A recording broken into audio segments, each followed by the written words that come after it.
Welcome, everybody, to Crunch Time with Jeff, Booner, Lukas, and Gentry. It is Thursday, May 30th, and we got a lot to get to today, Boone. Oh, yeah. Lukas will be joining us shortly. Gentry, he's handling some business. He had some malfunctions with his car, man, and I feel bad. He's getting kind of screwed right now, so he's going to be joining when he can today as well. But we'll have MicroMike on. He'll help us break down some of the press conferences that happened today. Dan Campbell, Ben Johnson, Scottie, Montgomery, and all the players speak. It was a loaded day for Lions content and media. So it's going to be great. A lot to get into. I also have some breaking news. All right. And I wanted to. Huge news. Yeah, this is huge. And it's something that, I've been working behind the scenes with Adam on. And Adam is the I just want to say this real quick. Adam is the absolute GOAT. All right. I love this man. We all love this man. He's helped us. It's taken about a couple weeks because we've been trying to iron out some things and make sure it looks good and everything's ready to go. But officialctsports.com is live. All right. It is live, ladies and gentlemen. It is absolutely live. And I cannot wait for more designs to be put out. There's not every design up there now, but there are a good portion of them. And we still got to get hats and different things. And there's so many more designs that we have that we haven't put up on the store yet. And we will have a blogging section, and we're going to be able to write our opinions on that website as well. So Official CT Sports is live, Boone. Can you believe it? Listen, it is breaking because since October, we have been trying to put Booner Path gear out since last October. Booner Path might be the biggest army and biggest, as people say, cult in the city of Detroit when it comes to the Detroit Lions. I've had hundreds of people say, Booner, we need gear. Booner, we need merch. Booner, where are the shirts, sweatshirts? Where are they at? We have them now. If you want Booner Path shirts, they are available on the website. You've been saving money up for about 8 months now to get some. Go get some right now. So, for me, like Crunch Time Sports Stock, it looks absolutely beautiful, first of all.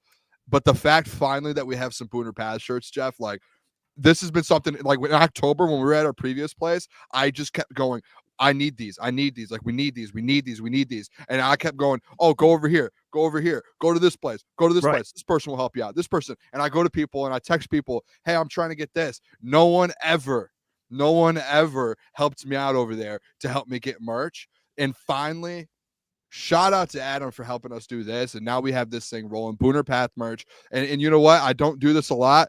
And actually, hold on. I don't do this a lot. Can I not do it? Why? What's wrong? What are you trying to do? I don't remove comments a lot. I will remove one because today we're pushing the Booner Path merch, and everyone in the chat, go and get Booner Path merch. Go get Crunch Time merch. Go get BMG merch. Go get everything. I love Easy. I'm removing the Spenny Path for right now because there's one thing that matters right here, and it's today. We're not messing around. There's no joke. We're trying to push some merch and trying to get the people to get some merch here, man, for the people. We've been waiting 8 months to do Booner Path merch. That's all. I'm so pumped that this happened. Yeah, I mean, these designs are just absolutely amazing. I mean, this is probably my favorite one right here. Just the way this looks. I can't wait. I'm ordering some gear actually right after the show, to be honest with you. I can't wait for it to all come in. Like I said, we have more designs coming. We have all our individualized gear as well. The Booner Path, like you said. Look at this, man. This is incredible. Look, the hoodie, follow the Booner Path. I mean, what are we doing here? This is absolutely amazing. So we're very blessed to be able to get to this point where you guys have been supporting us, and now we have our own gear and stuff like this. I mean, look at this. We got the Tigers edition. We have Lions and all the teams, Pistons, Red Wings, any other organization in Detroit. You can order these. So it is awesome. I just wanted to announce it now that we're live here. Want to make sure we let everyone know it is live. And tomorrow there'll be more designs. So if you want to wait to order stuff, you can wait till tomorrow, and then there'll be more designs. Or if there's stuff you like, then hey, order it now. But yes, it is live. So that is big news. I'm excited. And also, I want to say shout out to Stadium. I was on their Stadium Clubhouse today. They do a game where it's basically, if you remember the old show where people would participate and there's questions you answer to become a millionaire, then you have the phone a friend option. Well, on this game show today, become a millionaire. it wasn't it's not actually $1 million, but it is a game show that is on Stadium, and I got to participate today, and I was the lifeline or the phone a friend, I guess, guy you'd call it. And the question that came my way when I was needed, I completely fumbled. It was, I think the question was, in 2023, who was the Time Magazine Woman of the Year? And this, I'm not even trying. Hey, I took that L. All right, I took that L. I think Simone Biles was on there, Angel Reese, Caitlin Clark, and then another woman, very, very good at what she does. I couldn't pronounce her name, to be fair. I didn't know who it was. Yeah, you can move me.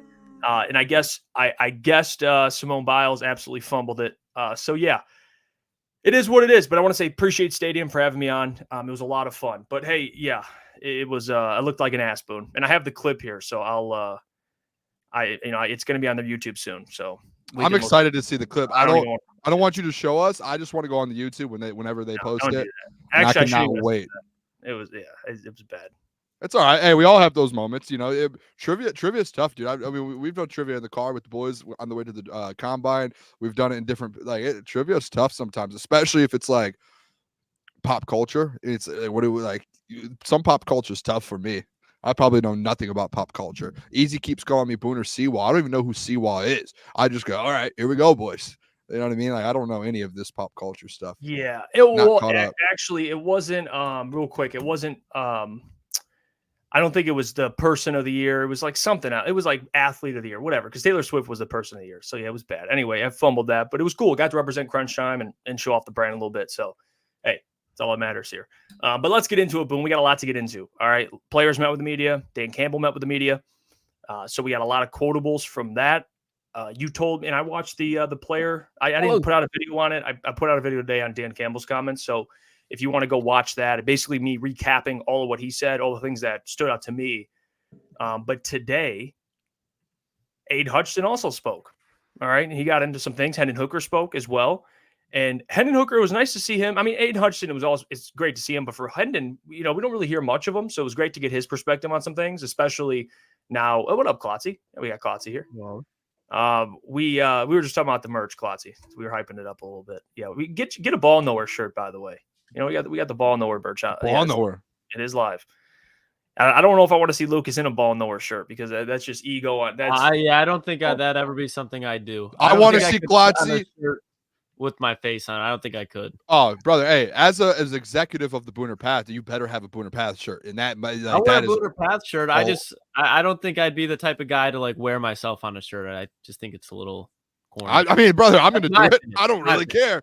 That's I would respect to you, Boone. Respect to you. You make your life choices. I make mine. Confidence. It's confidence, brother. That's fine, Boone. You do you. I'm not telling you to do anything and not do anything. You do you. Sketch wears a shirt that just says Sketch all the time with him with the Texans jersey. That man, I respect. Sketch. That's a different level of confidence. I respect that man. Yeah, I don't know if I'll get a Hollywood shirt. I don't know. You all get your own shirt. Come on here. We're not doing. I'll hand them out. Let's not act like we're 12 years old. You have your own shirt. I'll carry a box in the back. Stop trying to act too cool. You're not too cool. Not even that. I just think there's class. You think Tom Brady wears a Tom Brady shirt? No. Yes, he wears TB12 shirts all the time that say Tom Brady on it. He literally has his own merch of Tom Brady. I'm saying like a face. He's not walking around with his face on. He'll probably have a TB12. That's just me. That's just me, Boone. I'm gonna have to. Yeah, I don't. The face a little aggressive. It's not my cup of tea. I will wear the Crunch Time brand. Maybe a Hollywood shirt will be in the wardrobe. Oh, it's crazy. Tom Brady rocking a shirt with his high school with his own self on it. It's crazy. It's weird. It's not like it's that weird. That's just not me though. That's just not you're me. You're just too cool. I get it. No, open up a little bit, brother. All right. Yeah, we just think we're too cool. Yeah. You too. All right, let's get to Hutch. All right, so before we get to Hendon Hooker, so Hutch media, we got some clips from his press conference or his presser, I guess, whatever you want to call it. And we'll start with the first one. So we'll get to what Hutch said because there were some great things that stood out to me. But here you go. Yeah, I definitely feel like I've reached a new level this year. in pass rush, and I mean just body comp in general. Just I feel like that's what happens when you just stack years in professional sports. Your body comp gets better, you get more flexible, you get more bend, you get more. It's just everything that you want, and as long as you're treating your body, mind, and soul right every year, it only compounds.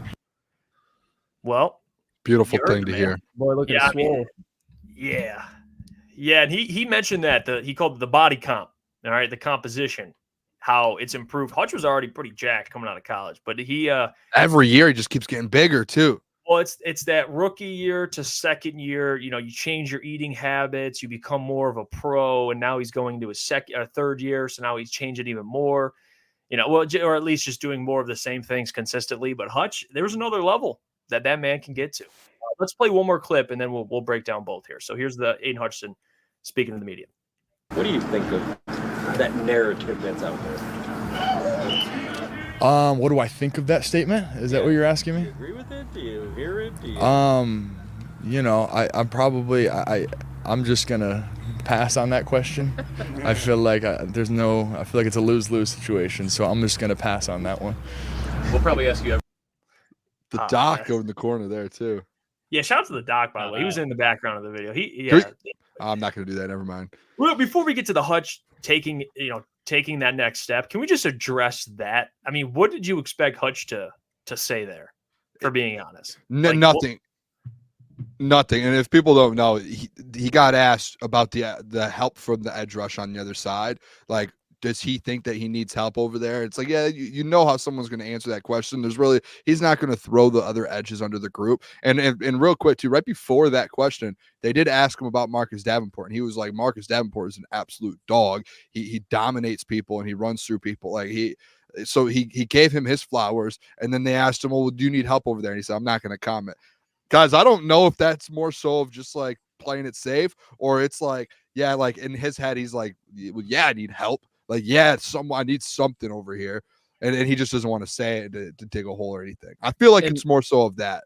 In my opinion, I think, to your point, he's playing it safe, because if he knew he had a dude, he'd be like, well, do you not know who James Houston is? Do you not know? Have you not heard? Like, I just think it'd be one of those responses. And it doesn't mean that there's bums on the other side of him, but to your point and to what the question was being asked, is there another guy that can pretty much pick up the slack if you can? And on the other side of it, I don't see it. Brad potentially does, but I think even Brad knows that the Lions can improve there. We said it yesterday. It's the weakness of this team, honestly. So for Aidan to be asked pretty much, is that a weakness? He's putting a lot of guys on the spot, because if he calls out James Houston saying he's going to be good, well, what about Marcus Davenport? If he calls out Marcus Davenport, what about James Houston? So to his point, it's a lose-lose. Lose for sure. It's a tough situation. I guess he could have been like, the professional answer, like the PR here. Hear me out. Okay, I'm Aidan Hutchinson. You asked me that question. I go, I think on the other side, and just in this defensive line, I'm excited. We got some guys that I think could definitely make an impact.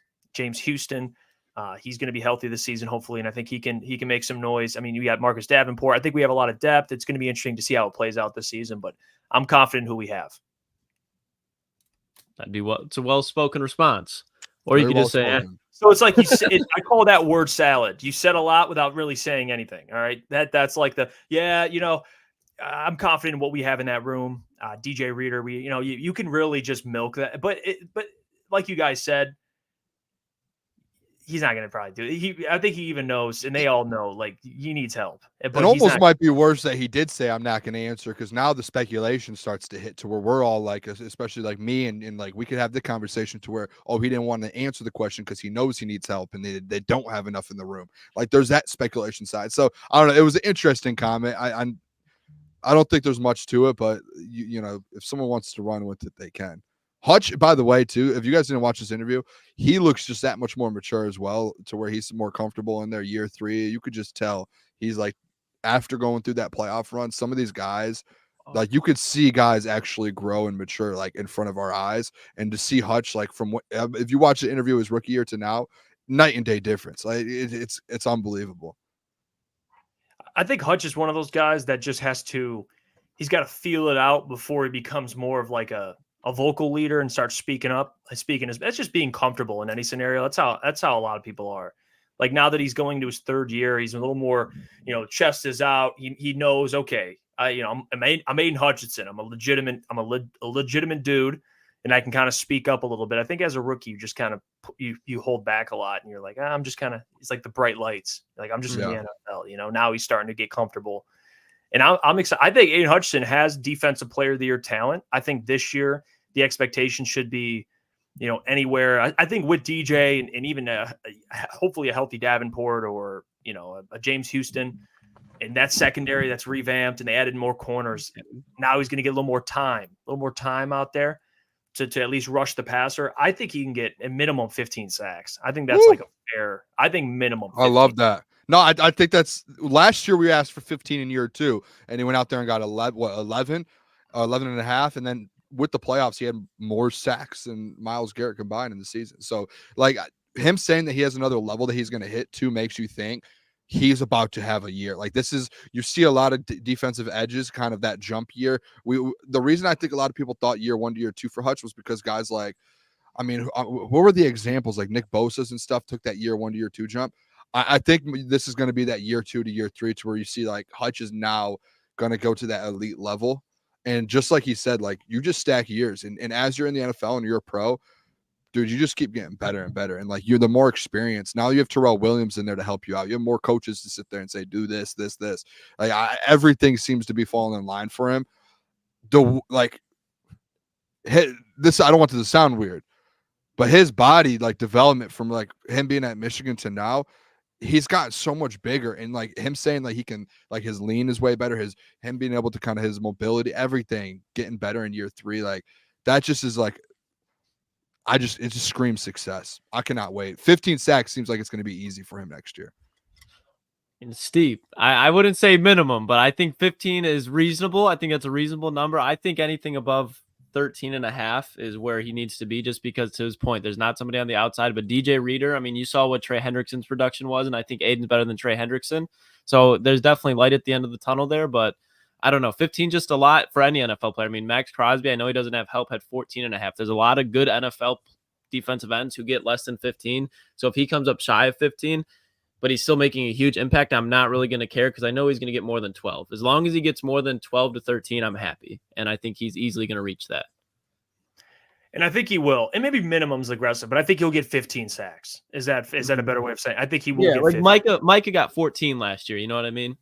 So it's like, I think 15 as a minimum, and I'm like, Yeah, but like, think about this. 15 sacks. I think that's the number. Minimum maybe is crazy just because that's a high number to put a minimum on. But if you do think about how he finished the season last year, like through the playoffs, he essentially was getting like a sack a game, if not more, through that stretch of football. So it's like it seemed like there's something that he figured out down the stretch, and it wasn't like it was just, hey, we went up against easy opponents. Like it was like Dallas, Tampa, LA, 49. Like those were tough opponents at the end of the season. Like it seemed like he finally figured something out towards the stretch down the stretch to where it's like, okay, now let's carry that over to next year. I just figured out like what I'm supposed to be doing here in this league, and he figured it out quick. And they're like dude, it was like what are those? It was like a dominoes effect. Like as soon as he figured it out, like he just took that next step, and then those last 6 games, he looked like one of the best pass rushers in the NFL. And now if you carry that over, 15 seems like if he's doing that production for all 17 games, that's scary. Like that's literally, you're going to be sitting there Defensive Player of the Year on top of interceptions and fumbles and all of that he does do as well. Like he's going to have a year.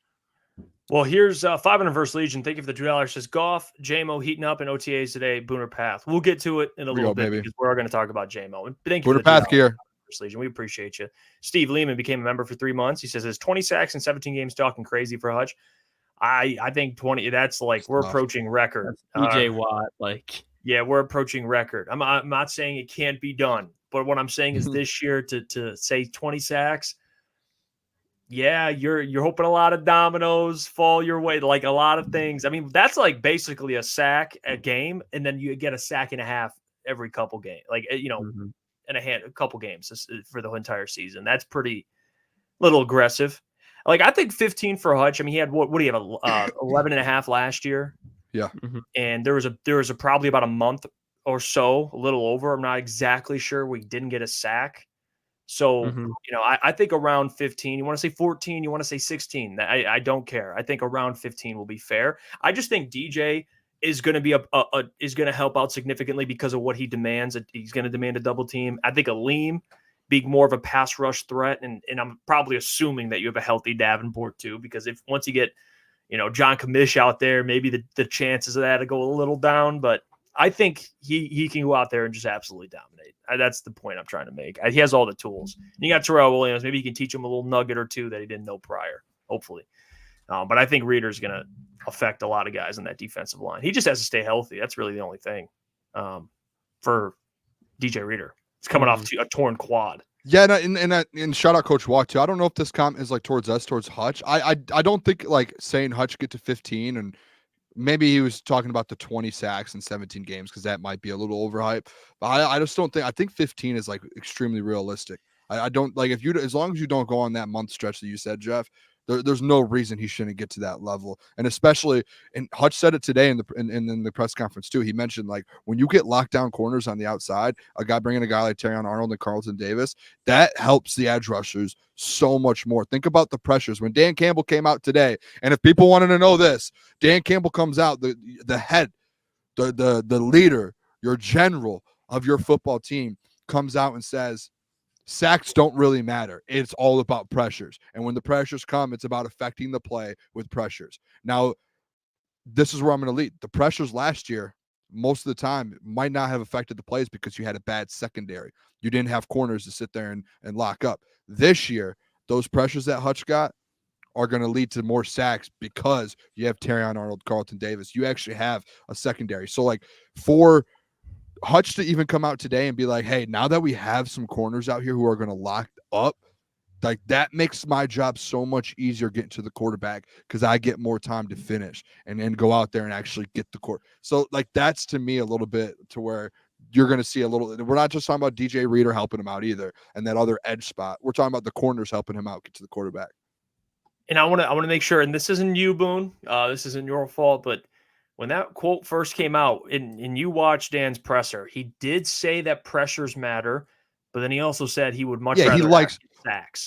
Yes, but I think he was kind of Dan hears everything. He was going towards the people who are like, oh no, the pressures don't like no, like listen, these matter. These do matter. Which is true. Sacks again, secondary turnover. The sacks could be the difference. I mean, sacks and drives, like they just pressure is great, but when you get pressure and then you can't contain the quarterback, that's when just the CeeDee Lamb for 98 yards, the Brock Purdy on 3rd and 4 for 20 yards in the NFC Championship. That's where the Lions really shot themselves in the foot. That's why they struggle so much against mobile quarterbacks because they make plays against them. To your point, though, Booner, now that you have a secondary that can cover for longer, now that gives Alex Anzalone, it gives Jack Campbell more time to get out there because both those guys can fly around the field against mobile quarterbacks. That gives opportunities for them to make plays. But I still think when you're talking about Marcus Davenport, James Houston, that's where the concerns are. Are they going to be able to hold their own when it comes to containing the quarterback? Well, let's get to Hendon Hooker. He was asked about the Jared Goff contract, which, that's something that I've been waiting on his response. So let's hear Hendon Hooker speak to the media. He had a lot of great quotes, quotables. So go watch that on Detroit Lions, their YouTube channel. But here's Hendon Hooker on Jared's new contract. JG locked up long-term extension. Does it change your perspective at all about the opportunities that's here? Never have. I'm just ready whenever my number is called. Been a good backup to a lot of quarterbacks. So just being there, supportive, and continuing to be locked in and prepared is what I'm going to do. You have a coach like Mark Vanilla. Very mature answer. Very well spoken. Good PR. That good PC. That's good PR. I said this too when we talked about it. Hendon Hooker is naturally a competitor, but he's also one hell of a leader. He's always been. The man wrote a book on how to be a quarterback. So, he knows what it takes, and he knows when you're a quarterback, you got to say the right things. And that was he couldn't have said it more correctly there. He said, I could be a backup. I've been a backup before. I'm going to make sure I'm ready when my number's called, make sure I can lead this team. That's PR right there. QBs are they're great, especially if you have the mental. But like with Hendon Hooker, the best part about it is like he's very mature. He's been a quarterback for he wrote a book, like you said, Jeff, about it. He knows the steps of it, and he knows like, hey, this is probably a backup year for me. I'm gonna embrace. Like you could tell, like I'm gonna embrace everything I can here. Like this, he's treating like you could tell. It feels like he's treating this year like a rookie year. Like let me learn from Jared Goff. Let me learn from Mark Brunell. Let me learn like I learned from Teddy last year. Like I'm gonna learn from these guys, and I'm gonna take this year as like I know what it's gonna be, and he's just embracing it. Like if my number's called, it's called. If it's not, it's not. But I'm gonna make sure I'm doing everything I can to learn this year and kind of keep getting better. That's what that whole interview too I took out of the whole thing. Yeah, it just is what it is. It's an uncontrollable for Hendon. He can't control that Jared Goff got signed. He can't control where he got drafted to, but he can't control how he approaches the situation. It's one of those things where you know that Hendon's not going to be playing this year. If he requests a trade, he has no value because he hasn't stepped a foot on an actual playing field. So he just has to stay in Detroit. And to Booner's point, to what you were saying, Jeff, he just has to accept the situation and learn and get better because that's the only thing he can do if he wants to stay in the league. And he knows that. Oh, yeah. I mean, look at some of the guys that being good teammates, what it's done for them. I mean, you have Gardner Minshew, who just continues to get signed because he's a legend. Dude, and there's guys that like think of it like this. There's Gardner Minshew, who's a really good teammate. Taylor Heineke. Put him in this group. Okay, great teammate, all that stuff. Then we have Ryan Tannehill. Ryan Tannehill, when Malik Willis got there, are you going to mentor him? No. You kidding me? I don't care about all these. He's a free agent. So there's different, and I know you could bring up the skill set and all that stuff, but Ryan Tannehill, if you like, even Carson Wentz is signed, or Jimmy G signed. So actually, is Carson Wentz signed? I know Jimmy G is. I think Carson went to LA Rams. I thought. I don't know if he's still. But now that's where Jimmy is. Oh yeah, I don't know then. But regardless, Jimmy G, another one. Like there's jobs. So when you say the right things, Jacoby Brissett, you're gonna have elite Jacoby Brissett, another great one. So yeah, he understands that. Do you know one thing with that too, real quick, Jeff, is when you do think about it, like if you're a backup quarterback in this league, a young like him, to where he's going to be considered kind of a rookie backup, you always have to be ready because like you never know as a backup quarterback when your starter goes down. So he has to have that mindset consistently. Like I need to be ready to go. Like I need to have I need to have everything. So like I think Hendon Hooker has that mindset to where like eventually, whether it's with the Lions or a different team, he's going to end up having a shot at being a starter in this league because you just know the person he is, the player he can be. But like I think we could say it now, and he can say it, and Dan Campbell said it. This is his first full offseason or full time in the NFL. There is like a big jump from college to the NFL, and he's admitted it and said that there's a lot of different reads and things. Like right now, like he said, he was like, there's so many things going on to where my head's spinning in circles. I need to find a way just to relax. So like it's going to take a while for him to get that, but when he does get it, he's going to be a good quarterback. Well, we know the man to answer all of these questions, and that is our good friend, Lions Talk by Chat Sports' own MicroMike. He'll be joining the program right now. Welcome. Look at the legend, MicroMike. Hey. Mike, it's good to see you.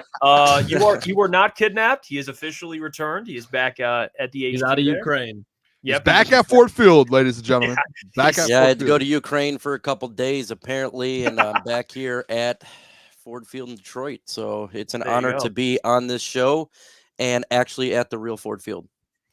Well, Mike, I'll start off and I'll ask you, we were talking about Aidan Hutchinson and him, how, he spoke to the media and some of the comments he had. One of them, it was about the next level he could potentially reach. I want your thoughts on just what a number in terms of sacks. What do you think Aidan Hutchinson can do this year? And also just the question that you saw his response to about needing help and he didn't really respond to it. What do you make of that? Two-part question.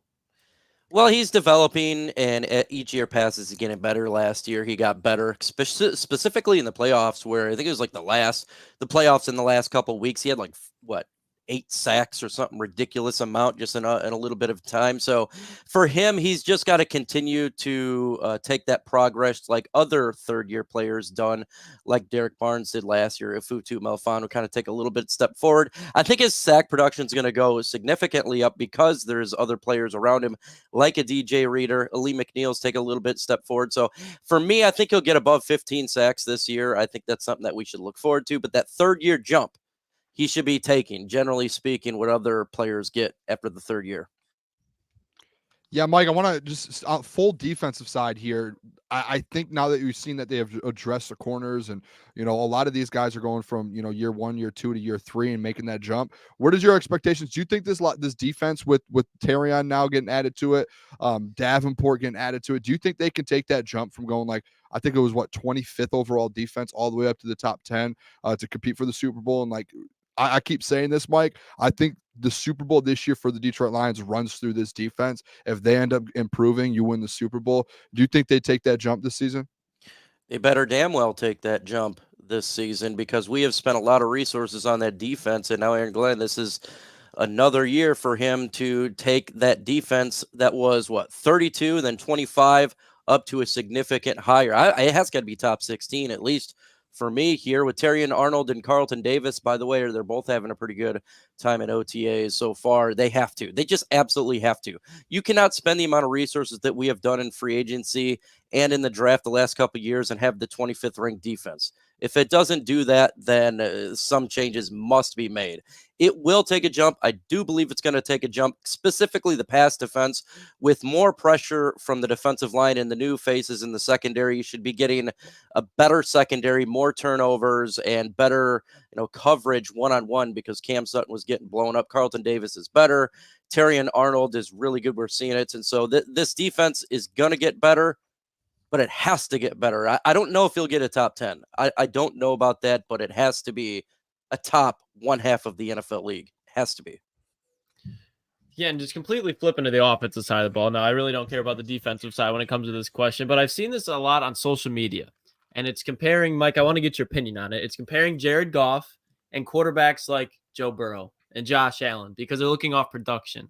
But some people will be like, well, yeah, production is really all that matters, because at the end of the day, if you can put up the numbers, who cares? Where do you stand on that when people are saying, well, Jared Goff, statistically, he's in the same tier as Joe Burrow and the likes of that?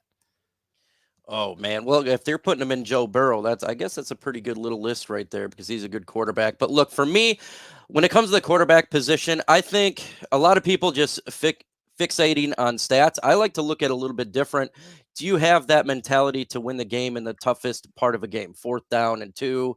Do you have the ability to win the big game when the pressure is on you? What do you do? And Jared Goff does do that. Now, look, he's not Lamar Jackson. He's not an athletic guy, or he is, it's got the biggest cannon like Matthew Stafford. But I think he is pretty damn elite when it comes to reading defense and distributing the football and calm in the biggest moments. And I think that we as fans of the NFL should really start to look at, can these guys win the big games? Because you're seeing Josh Allen. He is always in the top 5 as the greatest quarterbacks, this era, yet he doesn't win in the playoffs. Lamar Jackson, again, does not get it, and Mahomes beat him. And you get Jared Goff, all he does is win, right? He went with the Rams, he went to the Super Bowl. He's had many playoff games there. And then he comes here, he does the same thing. So I think that's a part of what we need to judge on a quarterback. Can they win in the big moments? Do they have ice in their veins? And that should be part of rankings for quarterbacks, in my opinion. Look at that, Mike. I love it. So wins their quarterback. I use wins as a quarterback stat. Clutch moments. I like that. Yeah, Mike, it's always the clutch moments, right? So the 4th and 2. How many times have we seen in the past before Detroit Lions yeah, this is not going to work? But now you have that confidence, and Jared Goff, he just does it. I mean, the first down in the Rams game, it was 2nd and 9. He throws it to St. Brown for the first down to win the game. That takes a lot of balls. That takes a lot of calming the nerves. I don't know if anybody you guys have ever went hunting for deer. You get buck fever, and when you see the deer, you start to breathe a little bit harder. You'd think when you're in a big game like Jared Goff, a quarterback in a playoff game, trying to win a playoff game, that you're going to have that type of feeling. Some of the players do, but he just doesn't have it, and I think you have to look at that as well. One thing Dan Campbell did say that, I saw all over social media today was the sacks and the pressures and how he does, he certainly understands pressures, and he talked about how it does matter, because if you're pressuring a quarterback, he has to step up in the pocket. He's second guessing, he's making mistakes, and now they have an improved secondary to capitalize on those mistakes. Would you take away from what Dan said just with the sacks versus pressures, and what do you expect? Because we did a whole segment 2 weeks ago on Super Bowl teams that won the Super Bowl.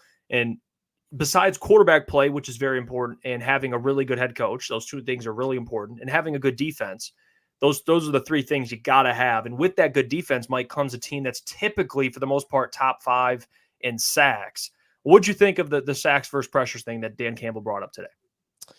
You know, I think they're both a valuable asset for sure, sacks and pressures. I think you can't just define one edge rusher off one or the other. We've seen situations where we've had Cliff Averill, who is really good at getting sacks, but you'd suck in other parts of his game, or we've seen that with James Houston. He's developing in the run game. I think we had 41 sacks last year.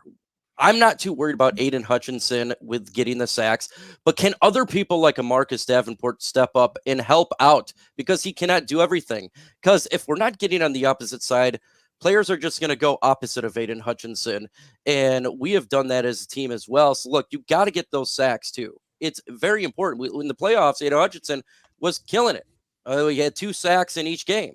In the first 2 games, and that helped us win those games. So sacks do matter, but pressures are a big part as well because that's where you can get the turnovers. If you force the quarterback to throw off his back foot because he is pressured, the inaccuracy of the football is going to go into one of the defender's hands. That's the whole point. So that's why the defensive line and secondary, they kind of like mesh well. If you have a really good defensive line, the secondary is going to look a little bit better. If you have a butt cheeks defensive line, even though you have a really good secondary, it could look bad. So you got to have both. There needs to be that fine line. And I love the enthusiasm right now with Terrell Williams, the defensive line coach. If he can bring that out of them and get a little bit more sacks, I could agree with Dan Campbell, but it's yet to be seen. Who do you think, Mike? Just sticking on that topic, because we did talk about it yesterday on our show, and we broke down Marcus Davenport, how many sacks we thought he would get. We did it with James Houston as well the last couple of days. Who do you think steps up in that defensive edge room? Do you think there's a surprise like that we're not talking about here? Mekhi Wingo maybe takes a step and goes outside more often than we think, or James Houston comes off that injury. And like, who do you think takes that step here for the Lions next year? Damn, that's probably the biggest question, we've been waiting for this offseason to figure out and coming to the regular season. Can somebody step up? I don't know the answer for this one. Like I've been hearing a lot about Betts too. So the Matthew Betts, who we picked up, he's looking really good right now in OTAs, but we have not seen anybody go full pads. So it's hard to really see what the production level right now for the defensive line is. Can Joshua Pascal take that next step, right? No one talks about him. Can John Kaminsky recover from a bad last year? I don't know who's going to step up. I couldn't tell you. It's a tough one. I'm going to go with Betts. I'll say maybe he comes out of nowhere and produces a little bit better than we expect, but this is the biggest question mark of this whole offseason. Matthew, he won the Matty Betts. I love that.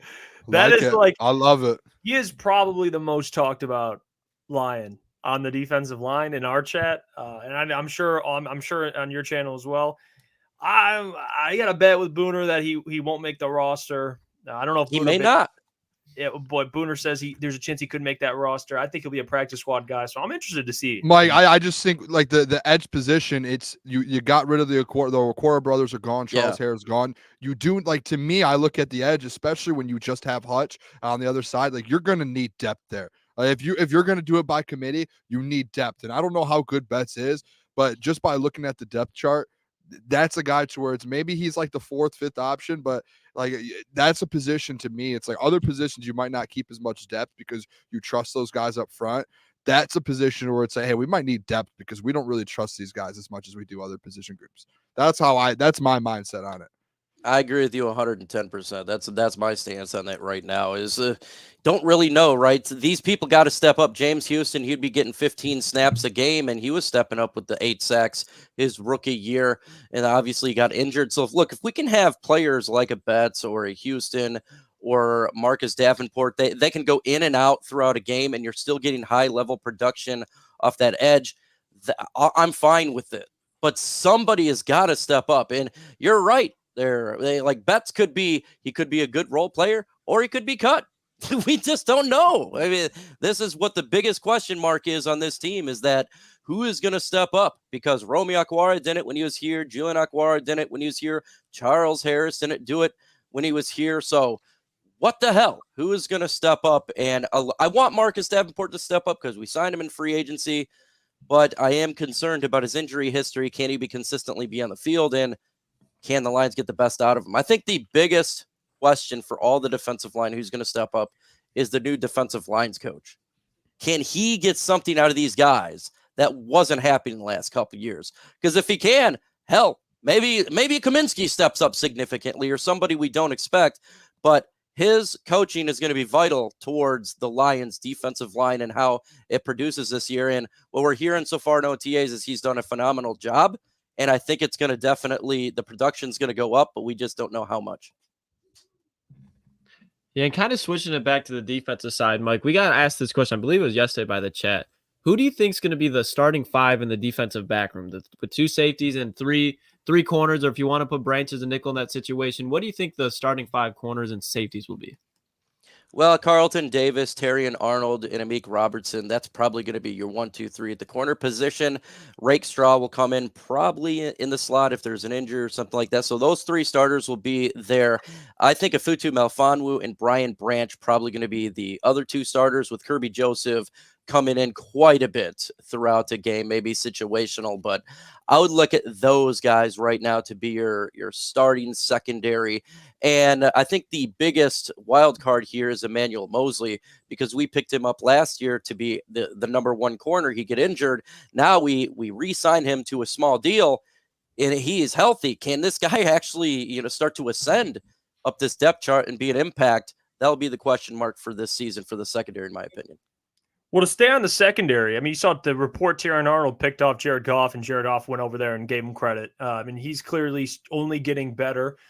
What has that, and just the reporting in general, I know you can't just base it off a play, but just from what you've read about Terrion Arnold and how the coaches, players have been praising him, and obviously Lions fans are excited. What are your expectations for him this season? To be a starting corner, I mean, week 1, he's going to face Puka Nacua. So to take it from there on, what do you expect out of the rookie corner this year? Like how good can he be in your eyes?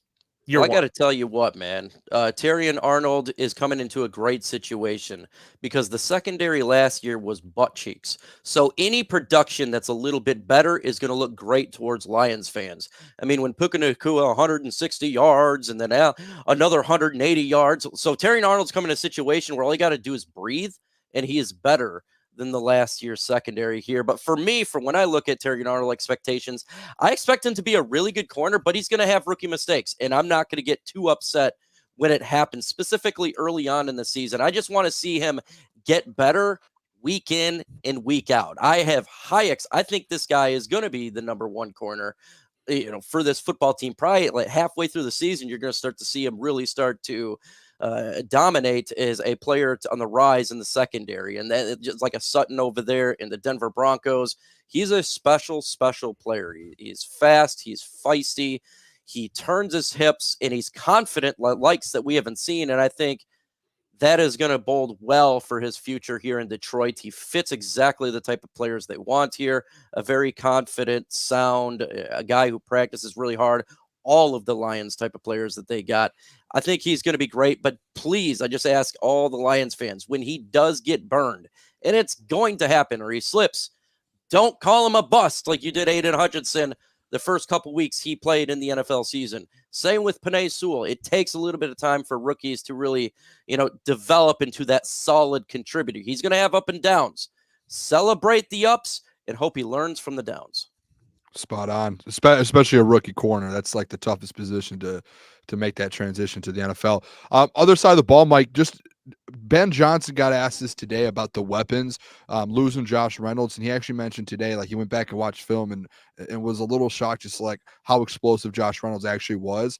And then he was asked about the replacement, who's going to get those snaps, and he brought up DPJ, brought on Antoine Green, and he also brought up, giving Gibbs more opportunities. Where do you see them going with that? Do you see them kind of bringing in a new weapon as well, or do you just say, hey, let's get DPJ going, let's get Antoine in there? Like, where do you stand on that whole situation replacing Josh Reynolds? Josh Reynolds was high production. I'm shocked he didn't really believe, well, I didn't know how good he was. Well, if you watched, you definitely seen he was a big part of this Lions offense here. But in all honesty, when it comes to Ben Johnson, I am not too worried about the players right now. Let's see what they got, right? Isaiah Williams, they get as an undrafted. Antoine Green, you drafted to develop. Can one of these guys step up? Donovan Peoples-Jones, I do believe, is going to step up, right? I think Khalif Raymond's going to step up. Jamison Williams, we believe. And you're right about the Jahmyr Gibbs and Hughes out the backfield. So I don't think they need to add anybody right now. I really don't. Let's go through training camp, see what happens, see if anybody steps up. If not, if nobody is stepping up, other teams are going to cut down to 53, and maybe a Robert Woods or somebody out there that a team cut at a wide receiver that the Lions could use, kind of just like how we got Josh Reynolds. We picked him off the waiver wire. So I don't think the Lions are going to target anybody at this moment. I think they're okay with what they have. And look, if it continues to be fine, I think it's going to be fine. If not, they could bring in another player. But in all honesty, just try with what you have right now. That is the whole point of drafting Antoine Green last year. So maybe he can develop into a good player down the road. Well, guess it's year 2 for him. And I thought he did pretty good in preseason last year. So maybe he can come in and take a bigger jump and take that role over. If not, if no one else elevates their game, you can always add another player if someone gets cut. Or if they really wanted to do a trade, they could. I don't think they will at all.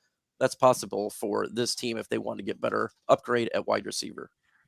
Another question, someone in the chat asked yesterday, this is the last one I have for you, because I want your opinion on this with AG, and we talk about it a lot now with more pieces for him, and Dan Campbell was very complimentary of him today, and I think he has all the tools to be just a great head coach because of his leadership skills. Like that, and it's harder for defensive-minded head coaches to succeed, especially in today's league. Like you got to be great at hiring assistants. Like D'Amico Ryans has Bobby Slowick. He's one of the best OCs. So obviously Houston, and they have CJ Stroud. So they can have success.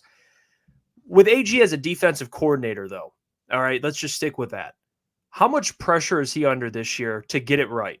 And what's kind of the leash in your eyes for a guy like him who's been under scrutiny, but now has, there's still question marks, I think, on the edge. I mean, there has to be, but in totality, would you agree he has enough this year? Boy, he is on a pan right now that's eggs boiling, like the dare to do drugs type of thing. Look, this defense has got to take a step forward, period. He's under a lot of pressure here because we invested a lot. If you actually look through free agency in the drafts the last couple of years since we started here, we've put a lot of assets to the defense, and it's just not taking that next step. So this year it has to be. Now, look, I can't blame Aaron Glenn everything. The secondary was terrible.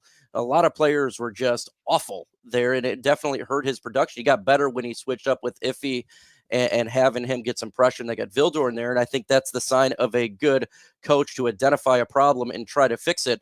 Now he has the players. There is no excuse, well, we don't have the players. Unless it's some crazy Moses, apocalyptic moment for Egypt as Moses trying to get his people out of there to find Israel at some point. He has to produce. Like he really does. He has got to produce. And I think he definitely has a mentality for a head coach too, because he's a very calm individual. He seems like a leadership, but he's got to prove it right now this year. And I think a lot of Lions fans, I think a lot of individuals would be impatient if this defense is looking like it did last year, and we're 25 through 6 games. Because if we're a bad defense already, and if there's 6 or 7 games, there is no reason at that point to keep him at that point. There's not, because you have put in a lot of resources, so he's got to make this defense better. But if the defense does take the progression like we think it's going to do, then he's good. But I'm going to give him about 6 weeks. If this defense is still butt cheeks, we're talking in the 20s. I'm seriously going to be pissed, man. Because look at Anthony Lynn. He lost his job halfway through the first season. They gave him just basically a half a season. And Aaron Glenn, this would be the year 4. So he's got to produce. And I do want to say about Dan Campbell, it is impressive that throughout all the scrutiny with AG, and I was, I defended AG, and the biggest thing was the pieces he's had to work with. But Dan having that continuity, not just swapping out OC and DC. I mean, obviously Ben's been really great, and Aaron Glenn, Ben's had a lot of pieces to work with too, like Aaron Glenn has not. For him to keep AG, but then at the same time get rid of guys like Aubrey Pleasant or Anthony Lynn, like Dan he knows when it's time. He knows when the locker room, whoever it is, their voice is no longer heard. And AG was voted as one of the most popular coaches to play for among players. But you're right, Mike, he's got to produce. You got to be top 15. I think at the very minimum, you got to be top 15. So would you like to have a coordinator that's super nice, but the offense blows? Or would you like to have a coordinator that's an a-hole and their offense is top 3? I will take the second one because I want to see these players succeed.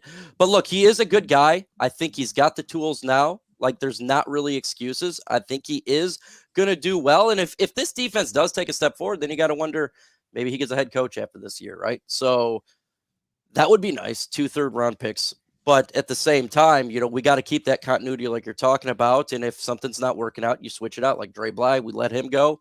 Right. You know, we bring in Williams for the defensive line, and it's just the way it is. This is the National Football League. It's a business, and you got to produce. No question. We appreciate you, Mike, man. You always take time to join the program, Sure. and for that, we're forever grateful. You can check out Mike. Link will be in the description. Of course, you know who he is. Lions Talk by Chad Sports. Check out his stuff as well. Mike, we'll talk to you very soon, my friend. We appreciate you. Appreciate you, Mike. I don't know how many folks, I don't know how many likes are on this stream right now, but let's, hit it up right now. Get these guys to continue to ascend to the top of the YouTube world and beat out other competition. Smash that like button, help these guys out. They're putting a lot of work in every single day, basically streaming. That's tough. Smash that for them. Appreciate you, Mike. Let's Awesome, go. Mike, man. We love you, Mike. We appreciate you. You guys can check out his stuff, like I said, in the description, all stuff related to MicroMike. Man has always been. He's the GOAT. He is the GOAT. The pioneer. MicroMike. See it. Next time this year, you better be like 50,000 subs. Oh, let's go. We're trying. We're trying to get to 10K, Mike. That's the goal, and we're about 2,500. So hey, because of people like you supporting the channel and all the people in the chat, man, we're getting close. So for sure, time. You're gonna do it, man. Peace out, guys. Appreciate you, Mike. Much love to you, Mike. There you go, Mike. Spitting some fat for that. We need to send Mike some crunch time gear now that we have some. Oh, 100%. We should send him a shirt or something. Every time I'll text Mike. I'll hit Mike up, be like, "Hey, Mike, you want to join the show?" He's always, "Yep." Like, and for someone like now we understand how this is, having a show and reaching out to people and asking people to join the program. He always is like, "I'm down."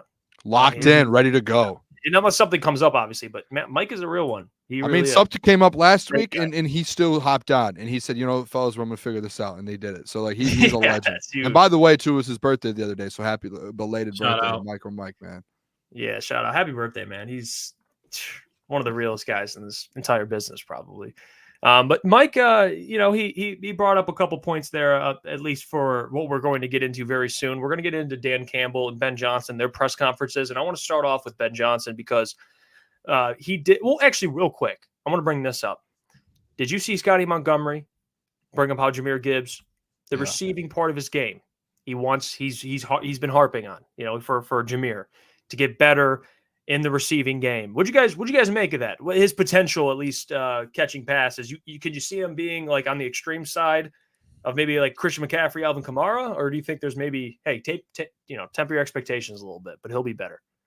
I think he could be. I think that's a part of the game that needs to slow down for him still. I think there's a lot of concern of, is he running the route correctly? Is he making the catch and then turning up the field and not getting smoked? I still think there's a little bit of anxiety that it has with the routes when he's being run. But you can see towards the playoff, I think it did start to slow down. But I don't think it's fair to expect the Christian McCaffrey receiving game, just because there honestly, in the last 10 years, has not been a receiving back like Christian McCaffrey that has been able to run in between the tackles too. So I think maybe one day he can reach the Alvin Kamara standard, but I don't think that's this year. I still think he needs to polish a couple of things up. Yeah, and it was interesting too, and we obviously we can't play the whole Scottie Montgomery press conference. Essentially, a lot of it was questions about Jahmyr Gibbs, and you could tell like that's like the excitement in that room, and the way he talks about Jahmyr Gibbs. It's interesting because he did have the comment to where it's like, yeah, he needs to take that step forward when it comes to the receiving, and that needs to be another part added to his game to a different level. But like someone brought up, I think it might have been Corey. Shout out Corey Woods over at M Live. He joins our show all the time. But I think he might have asked the question about how Louis Riddick spoke about how Jahmyr Gibbs could potentially in one year be an MVP candidate or Offensive Player of the Year. And Scottie was like, he just came out and he's just like, I don't even think about things like that because right now, like Jahmyr Gibbs is still so young. And like, I think that like the way he talked about him in the press conference today, it puts in perspective a little bit how young Jahmyr Gibbs is and at the level that he's at right now already in the NFL, to where he has so much. He did what he did last year. To Klotz's point, Klotz, like it's been so big on him kind of taking that step. And I think he's already talent wise a top 5 running back in this league. Think about how young he is. Huh? Can't say that yet, Booner. No, he is. He's top 5, and I'll stand on that with you, Klotzy. And it's like the age that he's at, and listening to the way Scottie's Montgomery talks about how much more development he still has, and the room that he has to grow still. Like if you go back and watch his full interview, he talked about it for 10 minutes, just about how Jahmyr Gibbs can improve in this aspect, And yeah, I know he's good here, but where can he get better at? And it's interesting to think a guy with that much skill and putting up already almost 1,500 total yards last year and 11 or 12 touchdowns, that all he looks at is like that gap of how much better he can get. So I think like you add that receiving to his game. He talked about open field, like when he breaks out on a run, being able to make moves in the open field, being able to put his shoulder down and run people over, being able to run through the tackles, like all of the areas he has to improve, and he's already as good as he is. Jahmyr Gibbs is going to be one of the, if not the best, at some point in his career, he's going to be the number 1 running back in the NFL, like when he hits that peak, because he has so much room still, and he already, you could say he's top 10 right now. So let him know, Boone. When our show's done today, I would love everyone to go listen to Scottie Montgomery talk for the first 10 minutes about Jahmyr Gibbs, because you will, I almost said something I didn't want to say. You will get very excited about that. You will get very excited about what you have to hear there. Whoa. He's a big fan. And it's hard not to be. I mean, he's a hell of a player. I don't know if stats will, like, I think he could have more receiving yards, but I don't want to just say the stats will dictate how much better he will be, because I'm sure in terms of the could be a deal where he has less touch, not less touches, but like he does more with less touches. Like, you know what I mean? I don't know if that makes sense. Well, no, he'll get more touches. Like he might not get to that. No, I think he's going to get more touches, but like, he gets that 2,000 yard mark. Yeah, like 2,000 plus all-purpose yards. He might not hit that because he's not getting those touches, but he's still going to get more. So that's going to go from 1,300 to 1,600 because of that. You could just simply feed this man and he could drop a bunch of balls, but still get 600 yards receiving. And you could look at that and be like, this guy's a legit receiver. Like, I think Jahmyr will catch a lot more balls. He'll be more efficient, but I just think with the weapons they have and how many miles they got to feed, like I don't think he's gonna get like 700 yards receiving. Where I think he's gonna be a real threat receiving is in the red zone. Yeah, I think in the red zone, that's where I think when we look at like how Ben Johnson can manipulate him in short yardage against linebackers and safeties, that's barbecue chicken. Right. I mean, if you look how they can just motion him right out the backfield, put him right off the tight end with Sam Laporta, that's a scary matchup to try to think about. But I think what do you have last year? 300, 400? About 350-ish. Like if he gets like 4 or 5, 5 would be like I'd. But Jeff, I think he's going to get 5. I think 5 is realistic. I'm not going to. I don't want to spoil. If you haven't watched the Ben Johnson thing yet, I don't want to spoil one of these clips.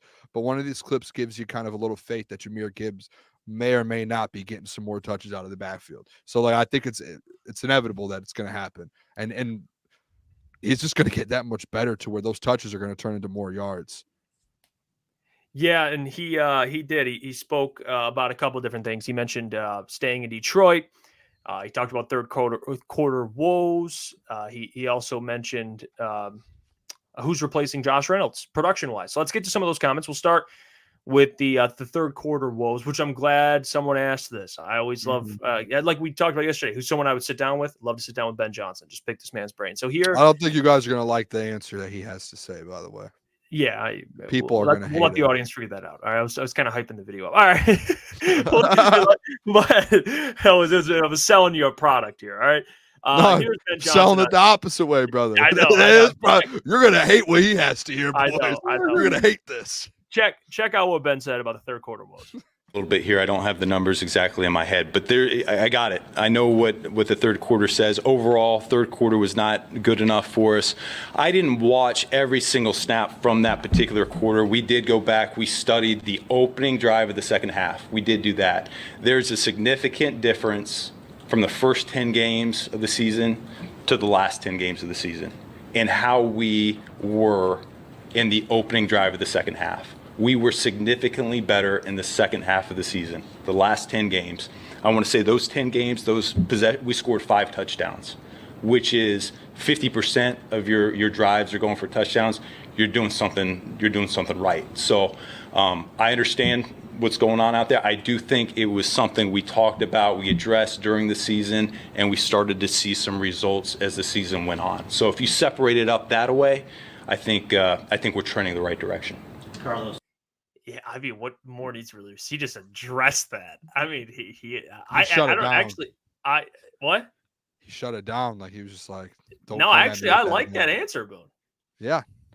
I think it was a great answer. I just think there's so many people out there who complained about the third quarter to where Ben just addressed it and said, okay, like you want to complain about our third quarter. This is what we did in the second half of the season in the third quarter. Stop talking. Here you go. Here's the facts. And he just shut it down. It's interesting. Yeah. Open up that can of worms. I mean, it is fair to say, though, that they do need to be more consistent in the third quarter. I don't think there's any arguing that. And I think he knows that as well, because there would be times, especially when they'd get in the red zone, where they'd get a little too cute, where they would try to, at halftime, you could tell they make adjustments and they did a little too much. If they would have stuck to that game plan, now obviously the other team's defense is going to adjust, but sometimes they would get too far off the script and completely try to flip it compared to what they're doing in the first half. And they would go back to it. They'd realize, all right, shit, let's just go back to what we were doing. And they'd pick it back up. But I do think when you're playing teams like the Texans, I think when the Packers start getting hot again this year, teams of those likes, that third quarter has to be more consistent. To be honest, too, he did just say, like, we looked at the opening drive of the third quarters. In the third quarters, you most likely have multiple drives. And I don't think it all just falls on the offensive side of the ball to where you're looking at, all right, let's take the opening drives out of there. Like, okay, you went 50% in the opening drives. What were those? Say you had 2 or 3 drives within the third quarter. Let's just say 2. What would those second drives look like? And what do those defensive, drives look like? Because, like, yeah, you could easily score a touchdown to open up a half. But then if you score a touchdown and then your defense instantly gives up a touchdown, and then on offense you go 3 and out, and then the defense gives up another touchdown, that's a 7-point, like that's 14-7 instantly. So like that could have been the third quarters down the stretch. And like the 49ers game, that's kind of what it felt like a little bit, to where, you have the fumble right away. You have the, like, it might not just be the opening drives of the third quarter, but it's more so, okay, we score. Like, how do we get a stop, and how do we how like Dan talks about opening the game up all the time with whether if you get the ball, score and then get a stop and then score, or if you kick off, get a stop, score, get another stop, and then go get another score. Like, that's how they should look at the third quarter, not just opening drives, but like, let's put 3 straight possessions together that are really, really good and put the game away. Like, go out there and get a score, get a stop, and get a score, and have a 14-0 instantly. Like, I think it's more so, and this is like Ben Johnson. I'm not saying I'm smarter than Ben Johnson, but let's look outside of just the opening drives. Let's see about the defense. Like, let's not just ask Ben Johnson this. It's not just the offense. Let's ask AG. Hey, do you guys look at the third quarter as well, getting stops and not being so slow coming out of halftime? Like, what do those statistics and analytics look like? So I think it's more so of a full team thing. I don't even think it's just maybe the offense, but it's more so of like a whole team thing coming out of the half. Yeah, complementary football. You know, it ties into that. Spot on. But at least what he was talking about, the opening drive, like he had the day. There's not probably many on this team that watch more film than that guy. Like so, like I think the AG, Ben Johnson, like those guys they watch so much film. I mean, Jared Goff obviously is another quarterback, but I think he knows what he's talking about. Like if we're talking entire third quarter, like to Lucas's point, like the opening the Saints drive game. You guys remember that Saints game when they were up 24-21? It looked great. That third quarter, shit hit the fan. And so I see both sides. It was kind of slick. He just talked about the opening drive, which I'm gonna start watching film. I'm locked in now. I could be wrong, but because it could have been transpired more in the fourth quarter. But I thought AG at least made pretty good second half adjustments, at least towards the back end of the season. But I never really remember getting mad at AG. I remember when he would switch up to zone coverage early on in the season, and we'd just be getting picked apart. And like the Thanksgiving game, I thought AG, at least with the second half adjustment, after that, he really stepped it up. Like games like the Bears, like I remember the Bears game when they were trailing, he really stepped it up in the second half. The defense as a whole did. So I'm going to go through the second half of the season and the playoffs, and I'm going to see the drives outside of the third quarter drives. I'm interested to see the full offensive drives in the third quarter. CAGs too, Boone, Because I'm interested. I'll check them all. Yeah, I'll go through probably tomorrow while I'm working or something, and I'll mark it down, because like a lot of us do talk about the third quarter woes, because it does feel like that. If you have a lead and you lose it, maybe it's not as bad as we think, and or maybe it's for Ben Johnson, he looked at those first. Maybe it's worse than he thinks. It could go both ways here. I mean, I'm interested. I'll go get the stats on it. I need to get all 22 back, or my NFL Plus, because I let it go for a couple months. I need to get it back so I can start watching some more games, go break some of these games down. Well, Ben also talked about how he chose to stay with the Detroit Lions, which I just think that's just like and this isn't a slight to like anyone in media, but it's a revolving just question. He's just always answering, staying, leaving. You can always count on every Ben Johnson press conference. There's probably one question about him staying and one question about him potentially leaving. So here is that question and his response. How we were sailing down the ocean, and at that moment we were in the Arctic. We were hitting the icebergs. We had the storms going on, and those were dark days. But he had the foresight, he had the vision of where we were going and where we were heading. He assured us, guys, I see it. I see where we're going. The results haven't been there yet, but the Caribbean is on the horizon. It's coming up. And I'm sitting on the plane, I'm thinking back to that, and just the story of my career has been living in that Arctic for a lot of it. That was the second time I've been to the playoffs. The first time I'd experienced winning games in the playoffs. I think when it boils down to it, I wanted the sunshine a little bit longer. That's really what it comes down to for me. I like the sunshine. I like what we've built here, starting with ownership, the head coach, the GM, on down. We have a great group of guys in the locker room, and I want to reap the rewards with them a little bit longer. He's a real one. Shout out! Crazy to think. That's a hell of an answer, by the way. Yeah.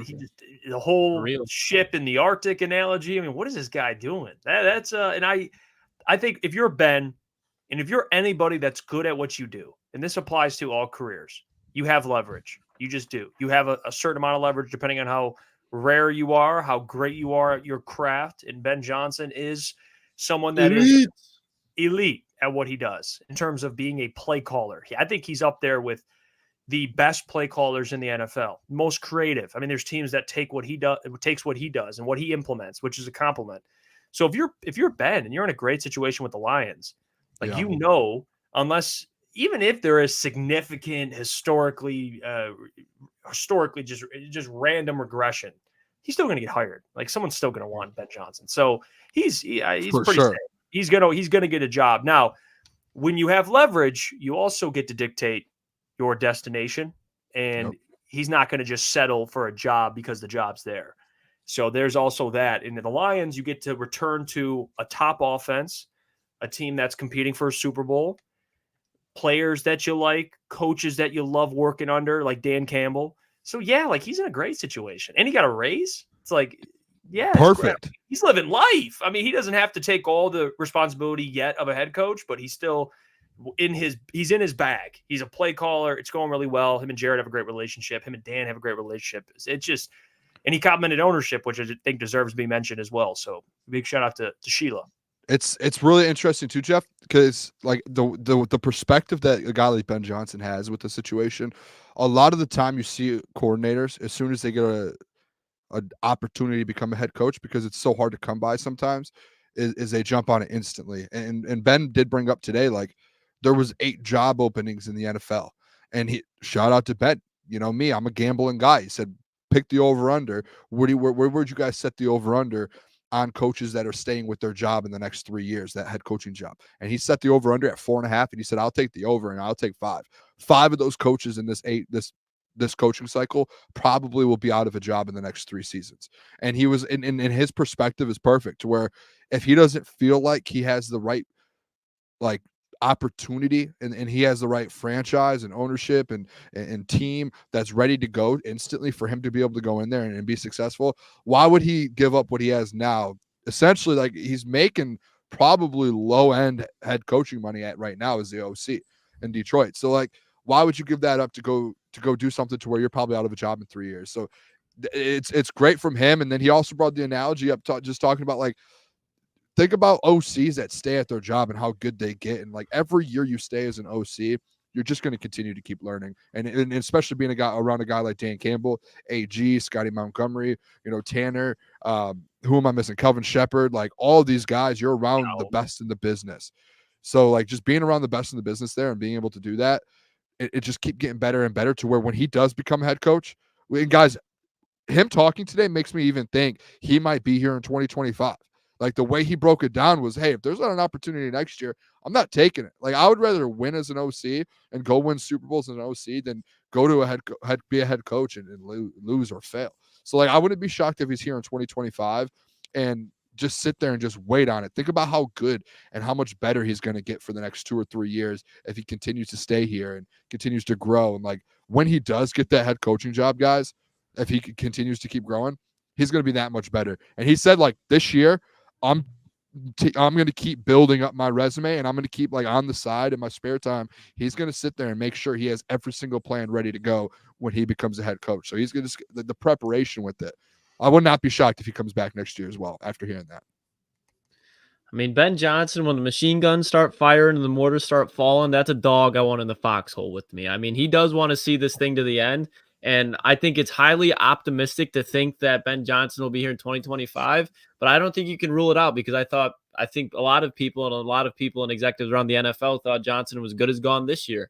And if the Lions don't get that Lombardi next year, it could be a very similar situation, but there's no losing when Ben Johnson stays in Detroit just because he's only going to add to his future playbook that he can take to another team. He's only going to make more connection. He's going to be better leader of men. Just because Ben Johnson is very young, it's probably a lot harder for him to command a locker room compared to Aaron Glenn. At the end of the day, you need to be able to do that as a head coach. So it's going to allow him to mature more. And that's a great aspect of being behind a guy like Dan Campbell and being coordinators with a guy like Aaron Glenn, because he's learning from those guys every day as well. So I think Ben Johnson needs to stay in Detroit, at least for this year, for him to have more success. But to Jeff, your point, it's also going to allow him to dictate, yep, maybe I want to just wait and go play with Josh Allen. If they want to, if they win the division and they hang on to McDermott, all right, that's fine. But I'm going to go find somewhere else. I'll stay here until then. But there will be a quarterback job that Ben Johnson finds attractive. He'll be gone one day, but it's hard to tell when that's going to be.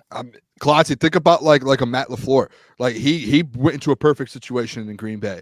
Ben's going to sit there. He probably saw that situation and is like, I'm just going to wait until something opens up to where I can go in and be successful right away. Why would I go from all this, like he said, the sunshine to go right back into the Arctic and just go like instantly when I was just finally happy? I'm not going to do that to myself. This analogy, I think this is a perfect analogy, fellas. And tell me if I'm wrong. I just thought of this. Like the Ben Johnson situation is like let's compare it to ourselves here building like crunch time or something. Like what we're doing. Like think about like not like now, but like in 3 years when we're like, we talk about it all the time where we envision ourselves, and imagine if we're finally get there and we're on that level of national, and we have 100,000 subscribers and this and that, and we have all these sponsors, everything with it, and then like ESPN comes to one of us and is like, hey, we'll pay, like, say we're each making, a couple $100,000, and then ESPN comes, hey, I'll pay you $500,000 to do this. And it's like, oh, that's like whoa, that's the big leagues. Like, I'm going to become a head coach. Like, it's like becoming a head coach. And you're like, no, I just went through the Arctic boys for the last 2 years. Yeah. And we finally got to where we want. You're probably like, at least me, like, I'm gonna look at you boys and be like, hey, I'm like, I love this. We're in the Caribbean, boys, and we built this thing together. Like, until we get those $1 million offers, like I'm here with the boys. Like I think it's the same thing for like a Ben, to where like, yeah, you want to become a head coach, he's gonna eventually do it, but dude, how old is he? 36? Yeah, he's very young. He's in no rush, dude. He could be here for the next 4 years and be happy with his life, I'm sure. And he's a very, very calculated guy, and you got to think too. Take the human element, kind of take that into consideration, because he has a family. He got, now they're growing up. He has young children, so now they're you have to think of it in both ways. Like even for all men can relate to this. If you're taking care of your family, you're a top earner. You're making good money. Like Ben Johnson, he's a top earner, and he's out there making good money. He's taking care of his family. That his kids are growing up in Michigan. Not saying he'll never leave, but there's not that urgency to him. Like he's not to relocate, go to another place where expectations are significantly higher, but also it's unfamiliar territory. I mean, ironically enough, the Buffalo Bills are kind of like the Arctic. I mean, it's cold as shit over there. All right, and he's going over there to a new organization. He's unfamiliar with the GM, the ownership. Here, he knows all of that, so he's not under pressure. He's not under any pressure to just go out and take a job simply because he has to. Some coordinators feel like they have to because their stock is at an all-time high. When you're good at what you do, great at what you do, you just think, I'm the shit. Like, I'm still going to be great. I'm young, and like he said, you want stability. That's what I think we all want. And that's why I think building this platform is so important, because we have stability. This is ours, and it's different because it's not like the Lions are his, but in the same breath, he has stability, which I think is super valuable for anyone in any job. Especially in this league. If you like what you do and you're happy and you enjoy it and you're, all that stuff. But yeah, especially in the league, dude. The league it's a brutal league to where you go become a head coach, you're out. He could be out year one somewhere. Like, the culture just doesn't work or something doesn't. His job security in Detroit to go win a Super Bowl for the next year or two is perfect. Yeah, it's great. And he also answered the question regarding Josh Reynolds, who's replacing him. How do you make up for that production? So here is Ben Johnson's response to that. With Josh, I mean, you've got some guys kind of waiting in the wings for more opportunities, but what's the biggest challenge, the biggest thing you need to replace with what was lost with his departure? Yeah, that was eye-opening during the self-scout period, to be honest with you. He was an explosive play waiting to happen. A number of his receptions were big plays for us. So something we've talked about with the skill group, like, those opportunities go elsewhere now, and we need guys to step up and rise to the occasion just like he did. It might be someone that didn't have as much production last year, say an Antoine Green or a Peoples Jones or some of the guys that we had on the scout team. That could be the guy, or it could be some of the other guy. Maybe it's another carry for Dave Montgomery or Gibbs, or it's another target for Laporta. It could be, we might have to spread it out that way. So that's what we're trying to find out here this springtime and in training camp, is not just who the guys are that we'll hang our hats on, but also how we distribute those carries and those targets. Yeah, I mean, that's a coach talk, for basically these guys are going to compete. Whoever shows out the most, they're going to have to earn their targets. I still believe DPJ, he's going to be able to fill some of that void. I do. I did think it was interesting him bringing up Laporta and Gibbs, though. Just say, like, hey, like, those guys might get more looks than they did last year. Like, Laporta got a lot of looks in some games. Like, he would get 8 or 9 targets. And then other games it would be 3 or 4. Like, so I feel like that's going to be a situation to where that might increase in more games across the board. And Jeff, we talked about it earlier, the Gibbs situation, like that, you're going to see that increase in the DMOT, like these carries. It might be more of a running back game to where you see out of the backfield in the slot. That's going to increase because you have to find production somewhere else. I mean, in my opinion, it's got to be, from that comment, it's got to be JMO. I mean, if you look at what Ben just said, Josh Reynolds was a surprisingly explosive part of this offense. I think somebody just popped up as, Ryan. He says 15.2 yards per catch. So you look at JMO, and especially how they used him towards the end of the season. I mean, even in the NFC Championship game, he called like a 12-yard touchdown. They were running crosses with him against the Broncos and Raiders. He was having success as far as making hands catch over the middle. So when you look at that and you look at Jameson Williams be the wide receiver too, I think by default, that's who it's got to be. And I think he's more than capable. And Doc was preaching highly on him as far as he's looking like a more polished wide receiver. He's still going to struggle with those hands, but you already know that. Dan's told us that. So if you want to just ignore it, you're going to keep getting frustrated. But Jameson Williams, that's him. That's all him.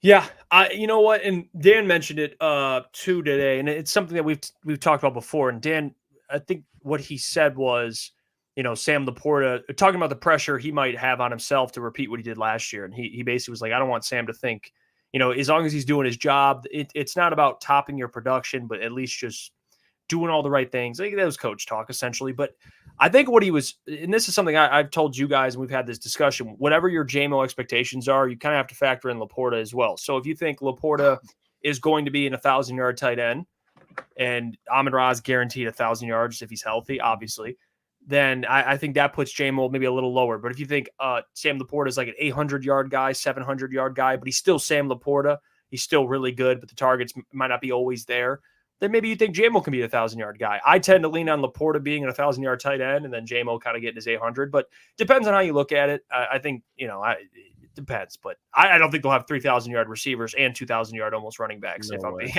I do think it's a little you're breaking records there. Oh yeah, but the good thing about this offense though is like this Ben Johnson's going to find a way to get the ball to someone, and it's going to make the play. Like it's not something to where Josh Reynolds leaves and now you just have an open gap and no one's going to like this. This offense is built for guys to come in. We talked about it we talk about it all the time. Like it's a tough offense to understand, and if you're coming in as a newcomer, it's tough, and that's why it probably took Jahmyr so long. And DPJ came in the middle of the year last year and didn't even get integrated into it. Marvin Jones, he was in it at first. Yeah. And then, like it's a tough offense because of the way Ben Johnson does it. And you have to Jared Goff has to trust you. Now JMO, Jared trusts JMO and he knows this offense. He's in year 3 of running it and studying it and being involved with it. I do think you start to see that jump. And same with Laporta.